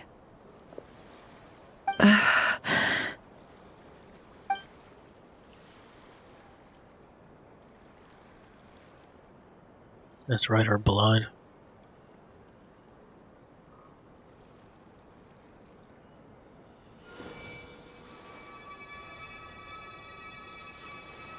Miss Nefer, it's not like you to lose your composure. That was the most reckless thing I've ever seen you do. Reckless how? The situation was critical. Our lives were at stake. We had to do something. Even so. Okay. I guess you're right. Under the circumstances, it was a wise decision. You traded your eyes for an incredible victory. In business terms, I suppose that's a huge return on investment. I'd be hard-pressed to argue otherwise. Still, I don't like this outcome, and I don't want you to lose your sight for good. People suffer when they make sacrifices they shouldn't have to make, whether that means faith, strength, or in this case, your ability to even see. I had hoped you could win without sacrificing so much as a single hair on your head. Thank you. Really. All done. Don't try and open your eyes just yet. We'll see how you're doing in a couple of days. Until then, please follow your recovery plan to the letter. I'll send full details through Yehoda. For now, just get yourself home, relax, and rest. My dear friends, we have fought bravely and achieved a spectacular victory. A dark cloud has been lifted from the skies of Nodcry. All in this land will be grateful for what you have done. The moon will remember this day. Thank you both. Yehoda showed up and helped Nefer get home. And you, of course, have Paimon to escort you back.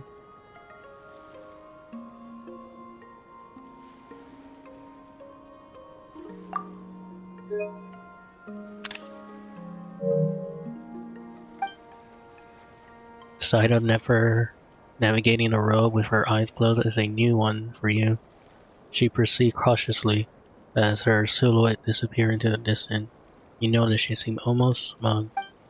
There's something I want to let you know. What is it? When Durin connected everyone's minds so I could access their powers, I also felt everything they felt. Now, of course, Durin's power has to relate to the dead Durin from Dragonspine, because he started to control people's mind and Mondstadt during the quest, Albedo's quest. And since Nefer's eyes were injured, my eyes are hurting now too. Hold on. Let me try. I only feel the pain. There's no actual damage. I just thought I should tell you. You're right. There's no damage. That's a relief. But I must say, I'm surprised to hear the Kuthar share something like this with me. In the past, you never used to open up about yourself. Oh, sorry about that. I think that was my breathing noise. Things are a little different now from how they were. I'm learning to share how I truly feel with my friends. Friends? You have no idea how glad I am to hear that. Can't help but break into a smile at the word friend, as a warm and fuzzy feeling fills your chest. One by one, your fellow teammate reports in to inform you that everything is under control. At Lama's assistant, you lie down, you fought on the front lines against Rainier, and now you need rest.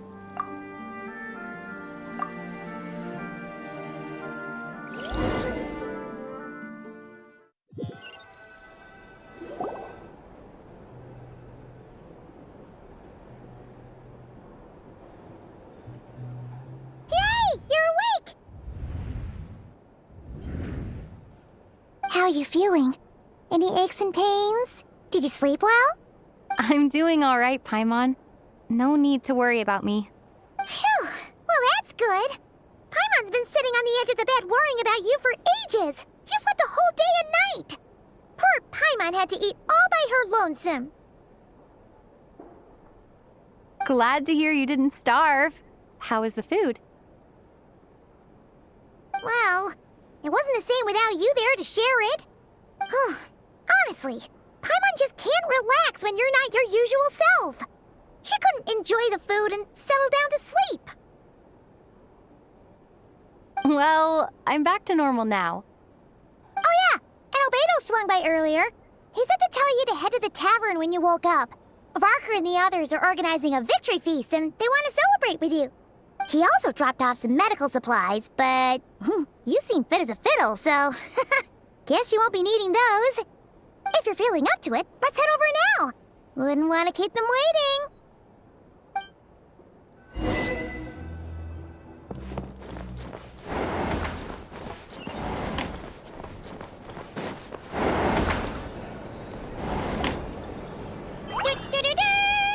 We're here!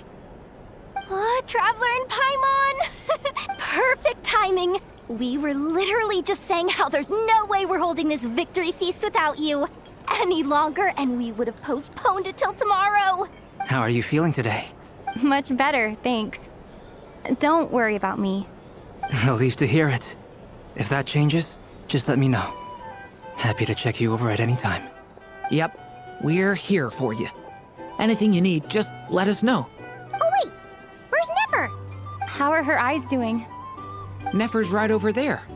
I'm sure she'd love to catch up with you.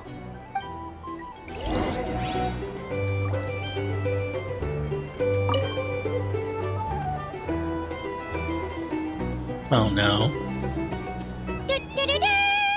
We're here! Yep. Traveler and Paimon! Perfect time. How are you feeling today? Much better. Relieved to hear it. Yep, we're... Oh wait, where's Nefer? How are her eyes? Nefer's right over... I'm sure she'd love to...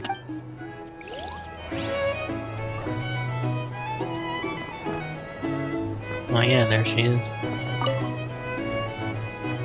Hello, you. Recovered from the battle? Mostly recovered, thanks. I'm touched that you asked. Come on, what do you mean? Of course I'm gonna ask. I care about my friend's well-being. And we are friends, aren't we? Get yourself a drink, you've more than earned it.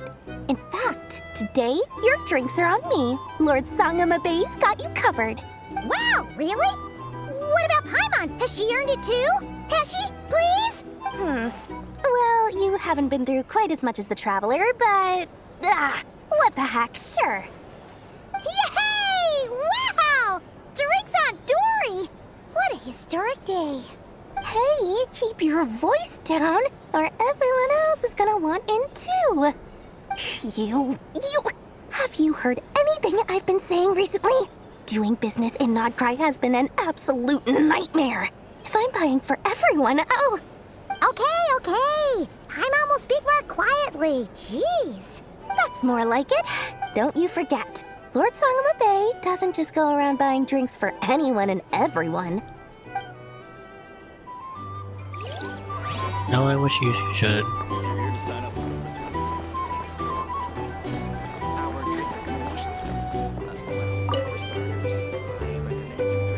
I see you've recovered? You bet. Snoozed her way to a full recovery. I'm doing much better. Thanks for checking on me. Glad to hear it. A healthy body is paramount. Nothing else in life is possible without it. So take it slow. You can't afford an injury. So grateful that you decided to help us in the end. Paimon too. You really saved the day when you swooped in to open that gateway. I came to accept that although Rerir was my friend in the past, here and now, he was an enemy that must be defeated. Though I will never fully understand what happened between us, I could not let this crisis deepen any further. We fought a very necessary battle, and you played your part admirably. Thank you. I know it was hard, but you'll get through this. Yeah! And if If you ever need to talk, just remember, we're always here. I'll do that.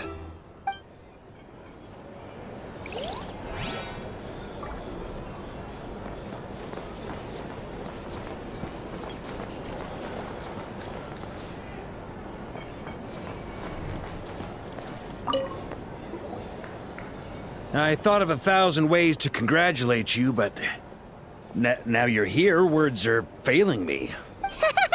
The honorary knight stuns them speechless once again. Well said.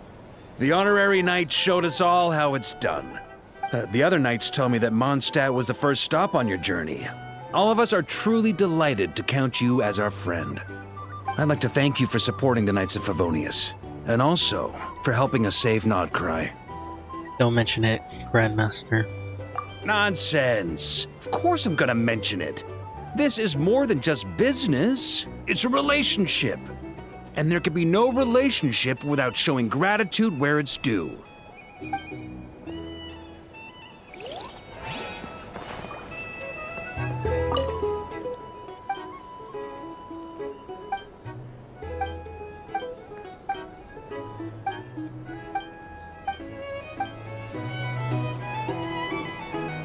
Oh, weird. Okay.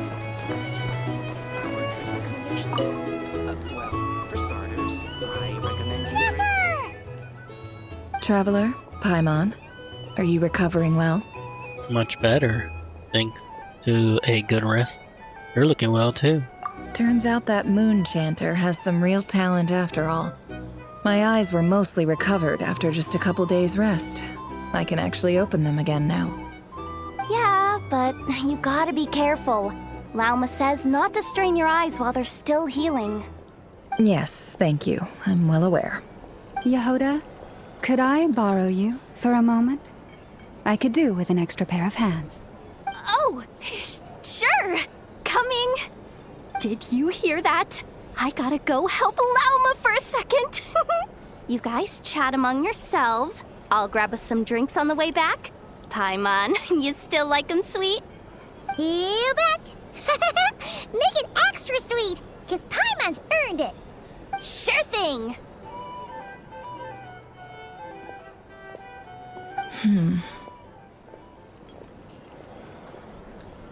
What's on your mind? The Raker of Solnari. Kind of a snake, don't you think? More of a wolf in my mind. No, definitely a snake. A poisonous one who spewed his venomous hatred everywhere. Anyone who seeks revenge out of hatred for other people has become a snake. That's something my dad used to say. I guess he didn't like seeing people go down the path of vengeance. Perhaps. I'm sure it sounds like a very wise and open-hearted perspective to your ears. But me? I think hatred is a perfectly justifiable emotion. What else is left when everything you depended on in life gets stripped away? Something's gotta fuel that drive to keep on living. When I look at your life, I see a lot of things that you can depend on. If you're worried about me, you can nip that in the bud. I'm not someone who gets stuck in the past. It's just... I suddenly feel like I was wrong to call my father a liar.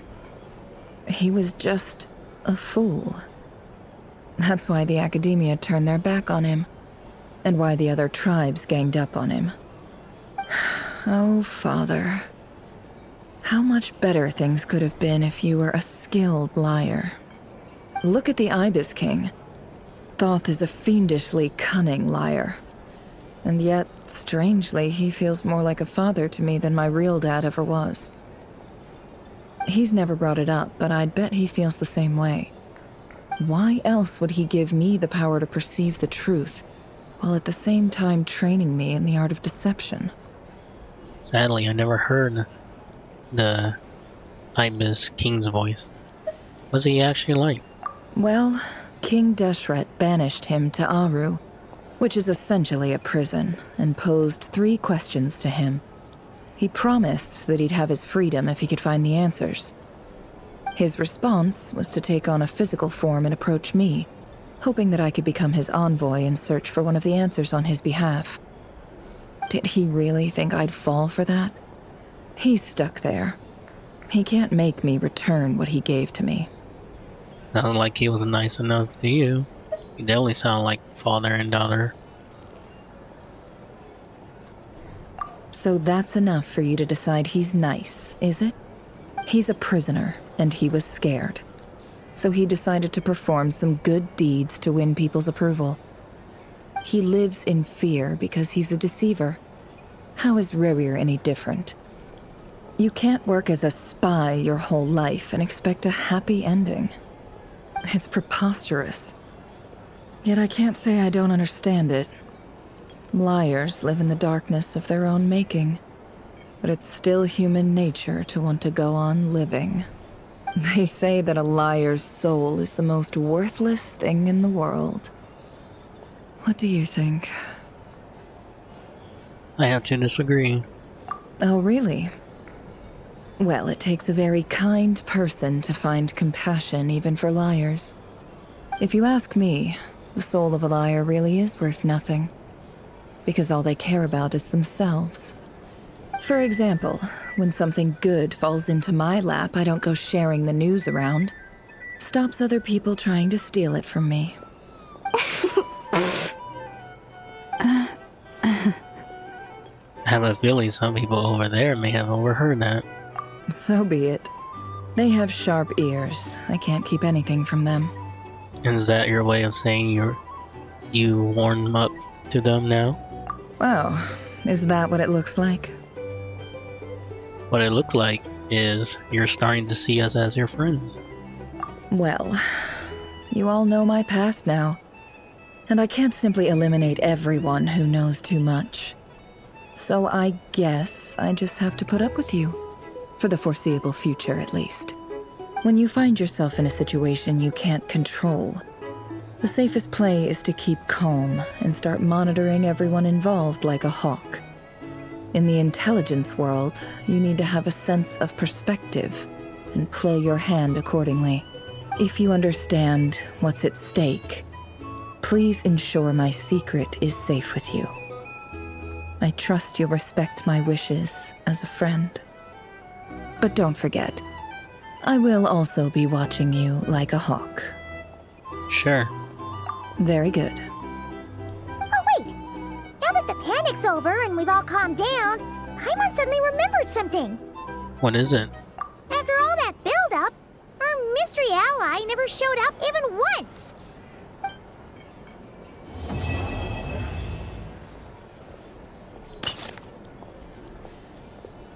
Huh?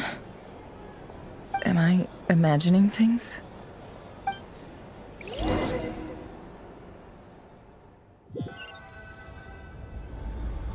So, that close colleague who stayed behind with you? What's he been up to recently? Don't know, don't care. I get more normal human interaction from hanging out with Bosco 2 than him. Although, now you mention it, he hasn't bothered me in a while. I wonder if... If he's disappeared without a trace, it's the biggest gift he ever gave to the world. But I somehow doubt that's what's going on. Oh, they're talking about the doctor, I bet. He won't lie low forever. So we'd better stay on guard.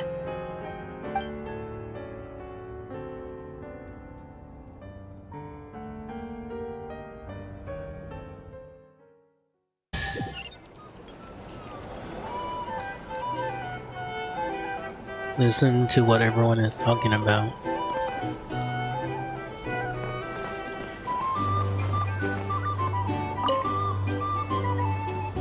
How have you been holding up? Any adverse reactions? If you start to take a turn for the worse, make sure you tell me right away.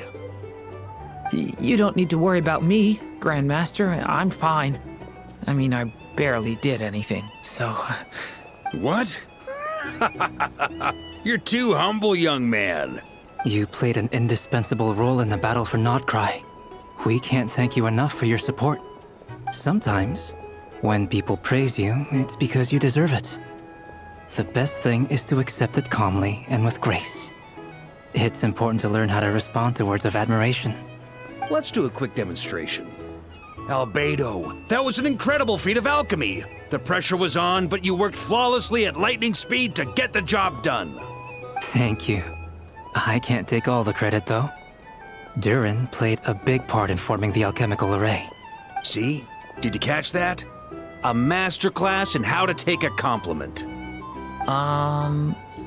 Okay, yeah. I did work pretty hard to help prepare for the battle. No point denying that. Hey, you guys! Seriously, great work, everyone. You all outdid yourselves. Hey, look who's bounced back. Looking good, traveler. Seems like you've recovered. You won't need to take any more medication. Can I get you a drink? Huh? You know how to order at a bar now? You've sure learned a lot recently. Handling a drinks order is ridiculously simple compared to alchemy. Don't worry, I'll blend into society yet. Paimon believes it. You're clearly a fast learner. Just like, to be totally honest though, Paimon didn't quite follow all the details when you first explained the plan to us. She's just like your brother, which is Albedo. Don't worry, that's completely understandable. Unless you're a student of alchemy, it's hard to grasp the principle and how the process works. To put it in the simplest terms, we saw how our enemy stole the power of Kuvaki. And that gave us the idea of stealing his power to turn it against him. When facing an enemy you have no hope of defeating, it's best not to engage them in battle. So, instead of looking for a way to overpower him, we decided to help Columbina get strong enough to at least stand up to him in a fight. For this to work, we had to analyze his modes of attack, confirm who his main target was, and make sure that he wouldn't go beyond the range of the alchemical array. For added security, we prepared a total of 4 arrays. But to mitigate the impact of the battle, we identified one location in particular as the ideal spot, which is where the confrontation took place. The alchemical array absorbed his abyssal power. Then Durin processed it to render it usable by Columbina. That power enabled her to do what would otherwise have been nigh on impossible. What surprised me was that Dainsleif actually agreed to join us. Given his history with Rerir, he had every right to sit this one out. But we're extremely grateful for the decision he made. Confronting a former friend in battle, that can't have been easy. It must have been a painful choice to make. But I'm sure that making a decision was far better for him than staying in limbo. Absolutely. He was torn between 2 paths, but in the end, he made his choice and stuck to it resolutely. He doesn't strike me as the sort of person who'd stay trapped in limbo for long. Anyway, however you cut it, everyone gave a stellar performance. And now, it's time to kick back and celebrate.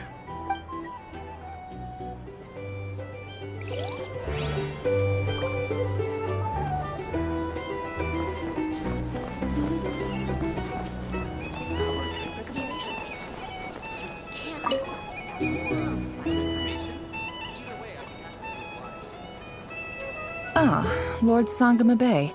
How lovely to see you. I must thank you for the device you provided. It was an enormous help. Would I be right in thinking that it was developed by the Academia?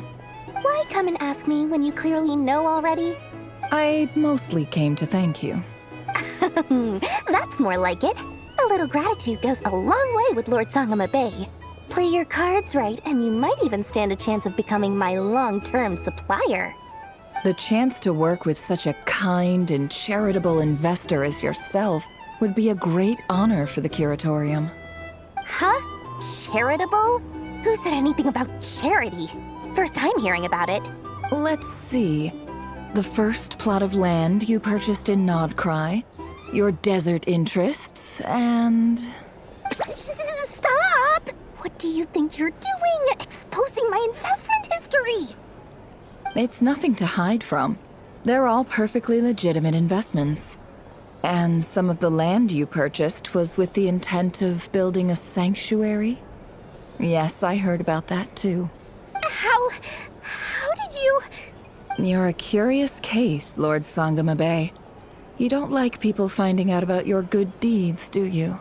But I'm afraid no matter how hard you try to keep things under wraps, where there's a will, there's a way. You did it for Sumeru, didn't you? It was empty land that was gonna go to waste otherwise.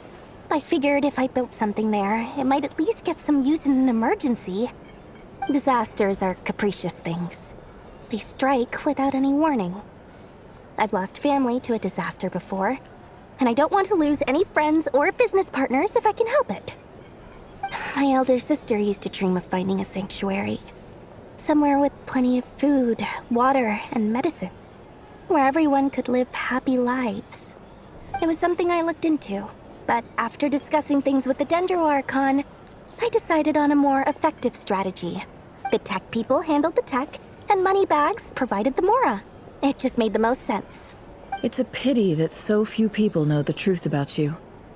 Everyone says that you view everything in terms of Mora, and all you care about is growing your own wealth. So, what's the problem with that? Everyone wants to be rich. It's human nature. So yes, I love Mora, and it's nothing to be ashamed of.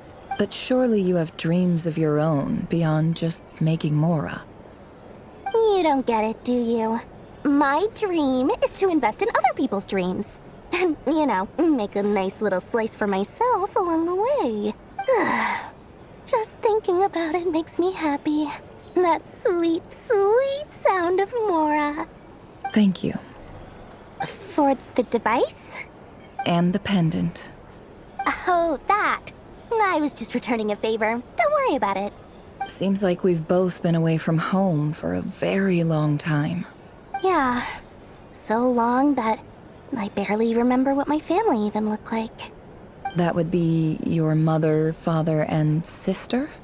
Yeah, though it's been years since my sister passed away. It's not like I want to forget them, obviously, but memory can be even more ruthless than the most calculating business person. Beyond a certain point, if something isn't helping you, it just gets rid of it. My sister can't help me now. Slowly but surely, her face is fading from my mind's eye. It's become a vague impression. Not everything will fade. When loved ones pass away, the beautiful memories are the ones that last the longest. Yeah, that's true. If you ask me, that's the one silver lining in all of it. Well, that, plus, I'm sure that life is much better now than it was back then. Oh, absolutely. I have tons of Mora, a big beautiful house, business is booming, and I'm as happy as can be. You've got a lot going for you too. Boss of the Curatorium of Secrets? I'm sure there's plenty of Mora to be made in that line of work. I appreciate the vote of confidence.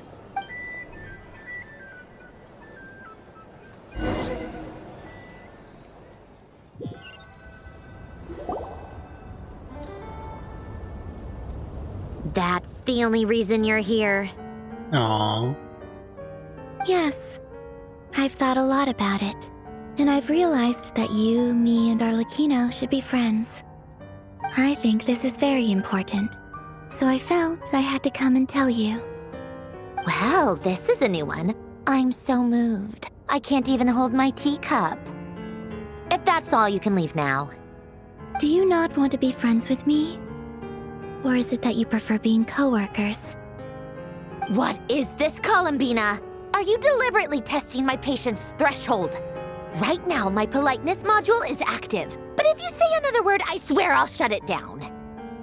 If your politeness module was active, wouldn't you say the word please at some point? Polonia, please see Lady Columbina to the door. Will you still invite me to your next tea party? What? Yes, I think you will. Bye-bye, dear Sandrone. She's so confident. Catching up with a friend? I hope I'm not interrupting. Last time, the Wild Hunt escorted you out. Would you rather I handled it myself this time? We just wanted to, see how you were doing now that it's all over. Why? Out of concern for my safety? I hope you didn't seriously think that the Rayhir of Solnari would be able to lay so much as a finger upon me, given how prepared I was. Mostly because you kind of helped us out, so we just wanted to check you were okay. Looks like all your robots are fixed, huh? I spy books and teacups on the table after new tea, so we are interrupting after all. Oh, don't you worry about that. Tea time is already a write-off. The visitor before you managed to kill my appetite. If you're in the mood for tea, go ahead and help yourself. Otherwise, it's going to waste. My coasters are still missing in action, though. Use this notebook instead. Whoa! Pretty hefty notebook. Look at all those calculations. You can ignore those. They're just dumb scribblings. I doodle and write in my free time. Sometimes I remember the distant, dreamlike past. Sometimes I imagine the far-flung future. And other times, I grit my teeth and note down all the crazy nonsense going on in the present. Some people do the crosswords in the newspaper. This is my equivalent of that. Trying to predict the future is like daydreaming. And writing about the present just makes me furious. The past is my favorite. If nothing else, it's already set in stone, so I don't have to rack my brains trying to figure it all out. Huh. Although, having said that, the only vaguely interesting memory in my past is probably that guy they call Lord Artificer. Lord Artificer? You mean Alan Guillotin? Who else? Pretty much all the mecha and Fontaine are his personal handiwork. I don't remember him. Wait, are you saying you know him? Like, personally? As a friend? Oh, is he the one that, like, had the bill prints to make, like, countermeasures when Fontaine Prophecy came true? I mean, I guess we were friendly enough. So you've actually met him, but he lived hundreds of years ago. Yep. In fact, I'm probably the only normal person left who knew him at all.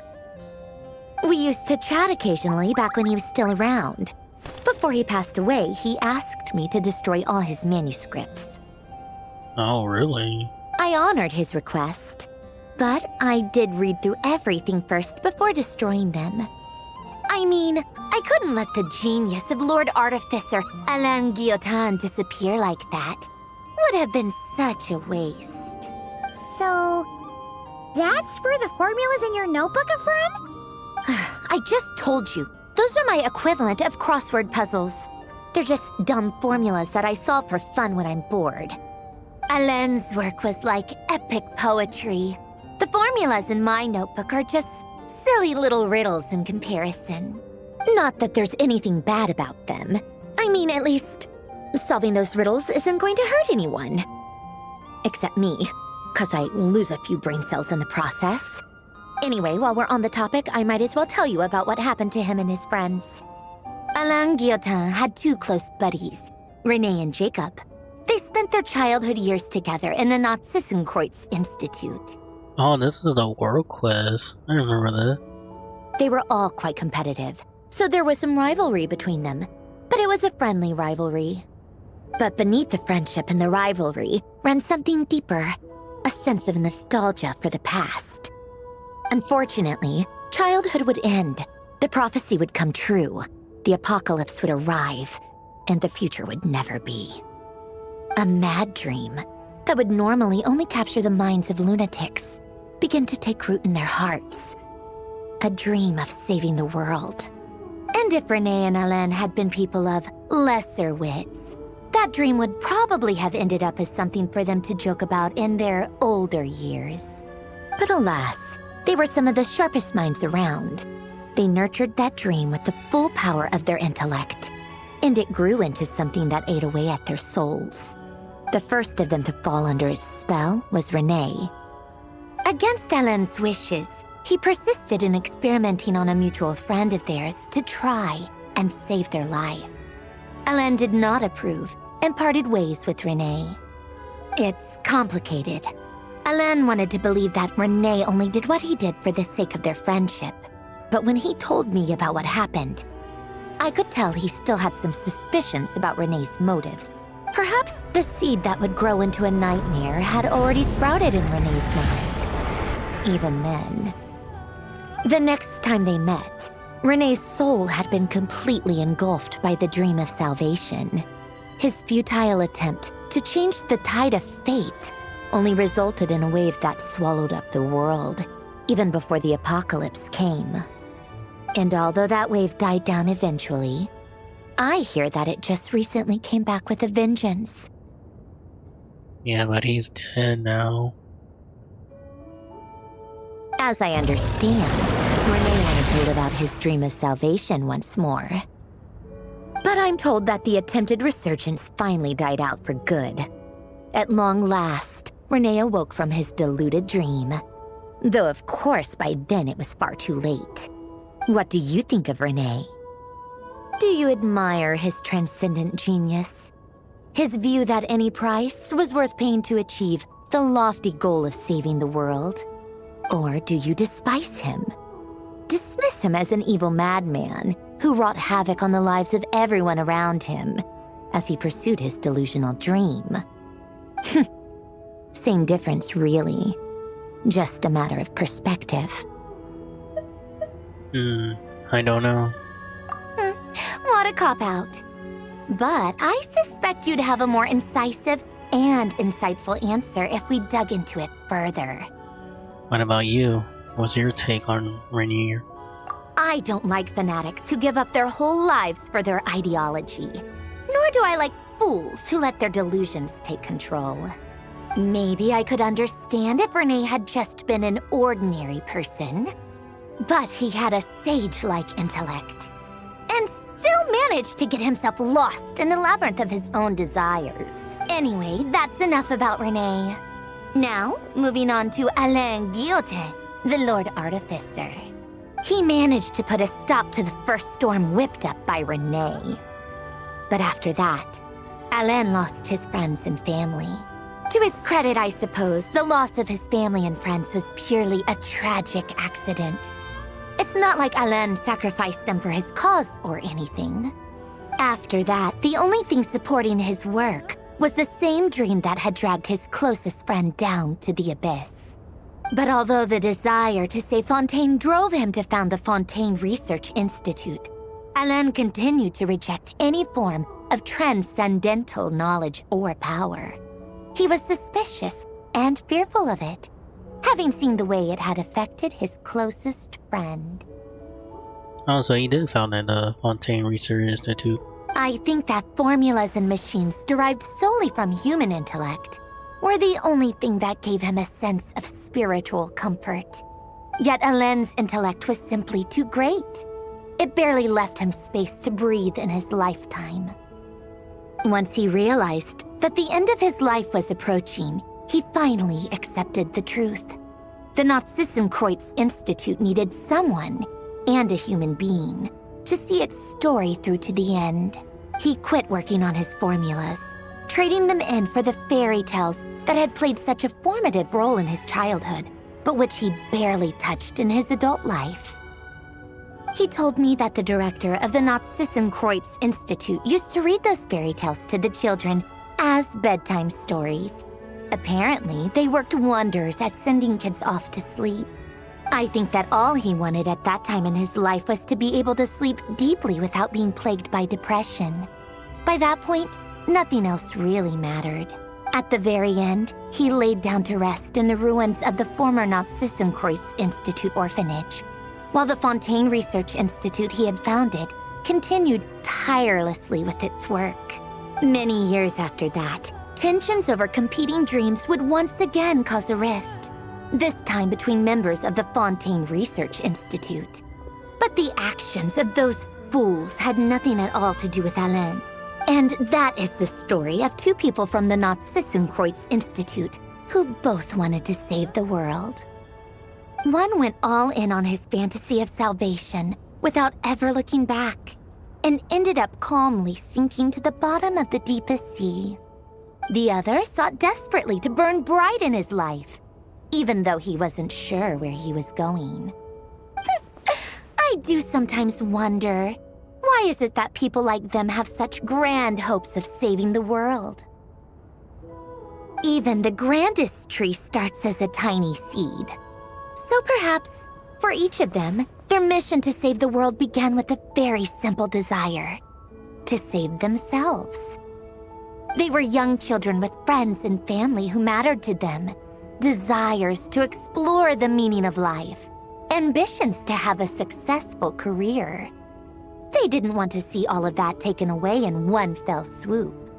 Or maybe they just wanted to find something to anchor themselves within the chaos, to stop them getting quietly swept away by the storms of life. But instead, the search for their own salvation took them down the rocky road laid out by fate. Do you think the desire to save oneself is enough of a justification to try and save the world? Yes, it's enough. The way you said that sounded just like Alain. I asked him the same question back when he was in his prime, putting all of his energy into his work. He gave the exact same answer as you did. No elaboration, just a quick short answer before getting right back to his work. He was always that way. All right, tea time's over. I owe Arlecchino a favor for telling me these stories. I'll have to bring a whole sack of gifts the next time I visit the House of the Hearth. I'm gonna go tinker with Polonia now. You guys can do whatever you want, as long as it doesn't involve interrupting me. Polonia, exit hibernation mode. Begin diagnostics.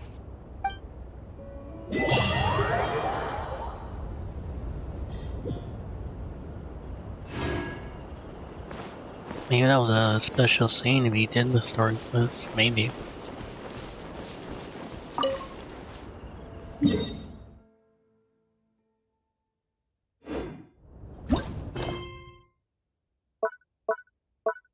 Yeah, I guess that's it, huh?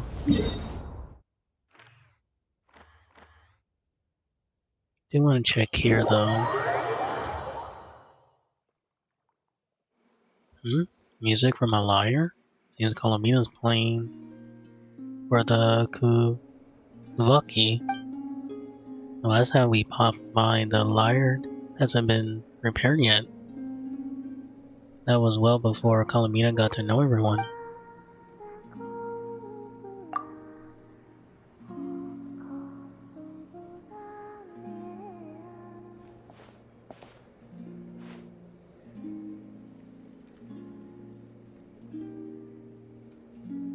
Greetings.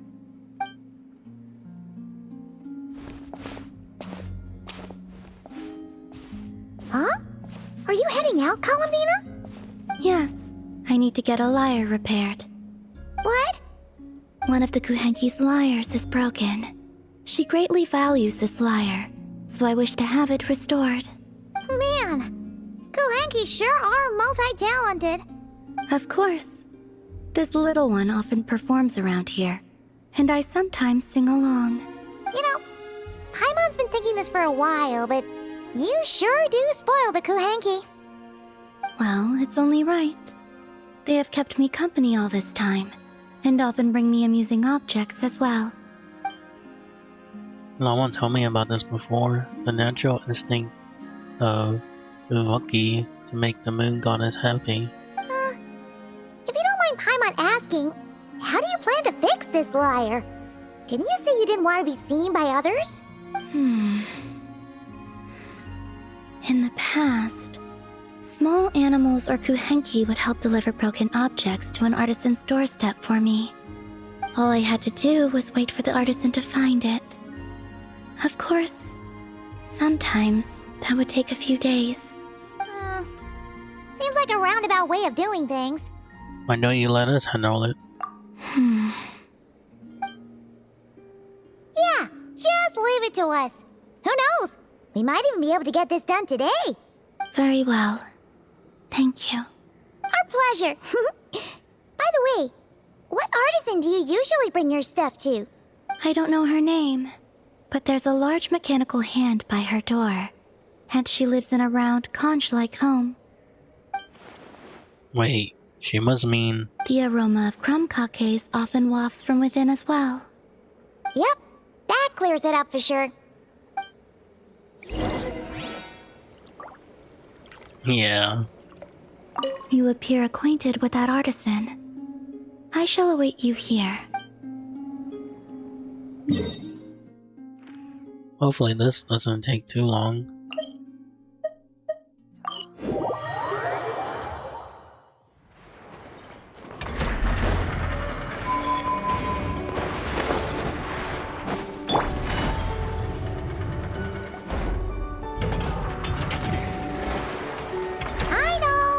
Are you home? Wait, Paima? Is that you? What brings you here, guys? Bring me any snacks? Paima knew you'd say that. Here, we got you these on the way. Oh, quick, hand them over. Nefer's gonna be back soon. So, you here to hang out? What sort of fun things should we do? Actually, we need your help with something.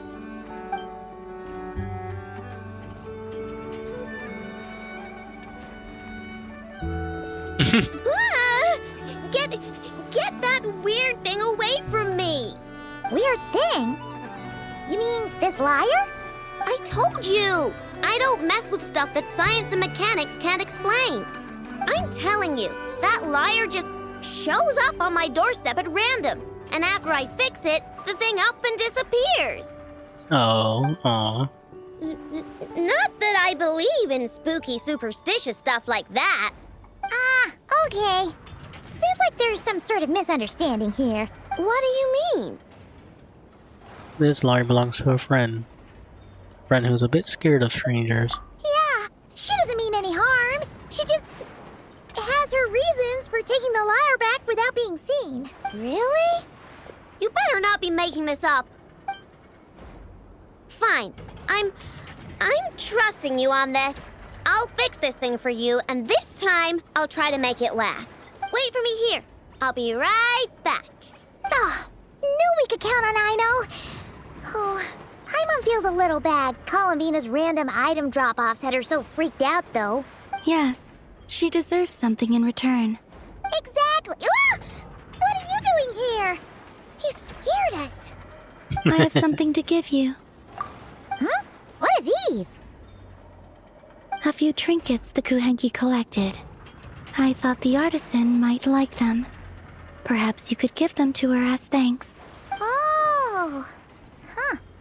What a weird collection of components. Yeah, alright. We'll pass them along. Take care on your way back. There could be people around here. Paimon? Huh? What is it?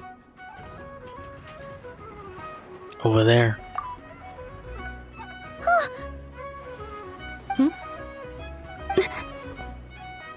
Analyzing appearance. What are you doing that for? Match found. Resemblance to not Cry Moon Goddess statues is 95%. That's because she's an actress. Increased heart rate detected in the traveler. Okay, all fixed. Did a pretty bang-up job if I do say so myself. It shouldn't break ever again. Also, about those Nefer. What was that last part, Aino? Those snazzy new components worked great, too. Huh? Who's that behind you? The person who needed the liar fixed. The one who's shy. She kinda looks familiar. Have I seen her before? Whatever. The most important thing is, I hid those snacks Paimon gave me. That's right. Also, she wanted you to have these components as thanks for fixing the liar, Aino. Ooh, let me see. Wow. These are rare and so old. You sure I can take them? Yes. Thank you so much. If you ever need anything else fixed, just come find me. No need to be shy. Well, we got places to be, so, I know, Nefer, we'll swing by some other day, okay? Oh, we've got gotta get the damselette out of here, or Nefer will recognize her for sure. Oh, sure. See you some other time. I gotta do some cleanup quick, or Nefer's gonna find the snack crumbs. Alright, until next time. I know. Yeah? What's that phase? Would you like to frame these components or preserve them in any way? What? Why would I do that?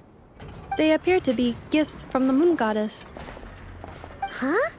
What are you talking about? Remind me to check your circuits later.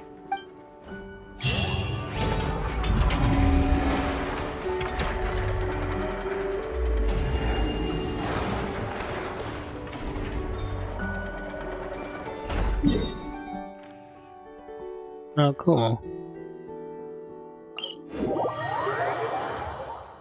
Wonder if that's it.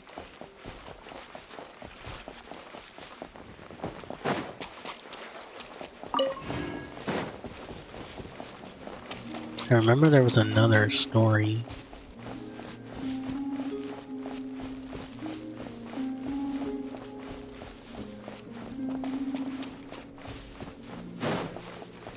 Actually, where is she, huh?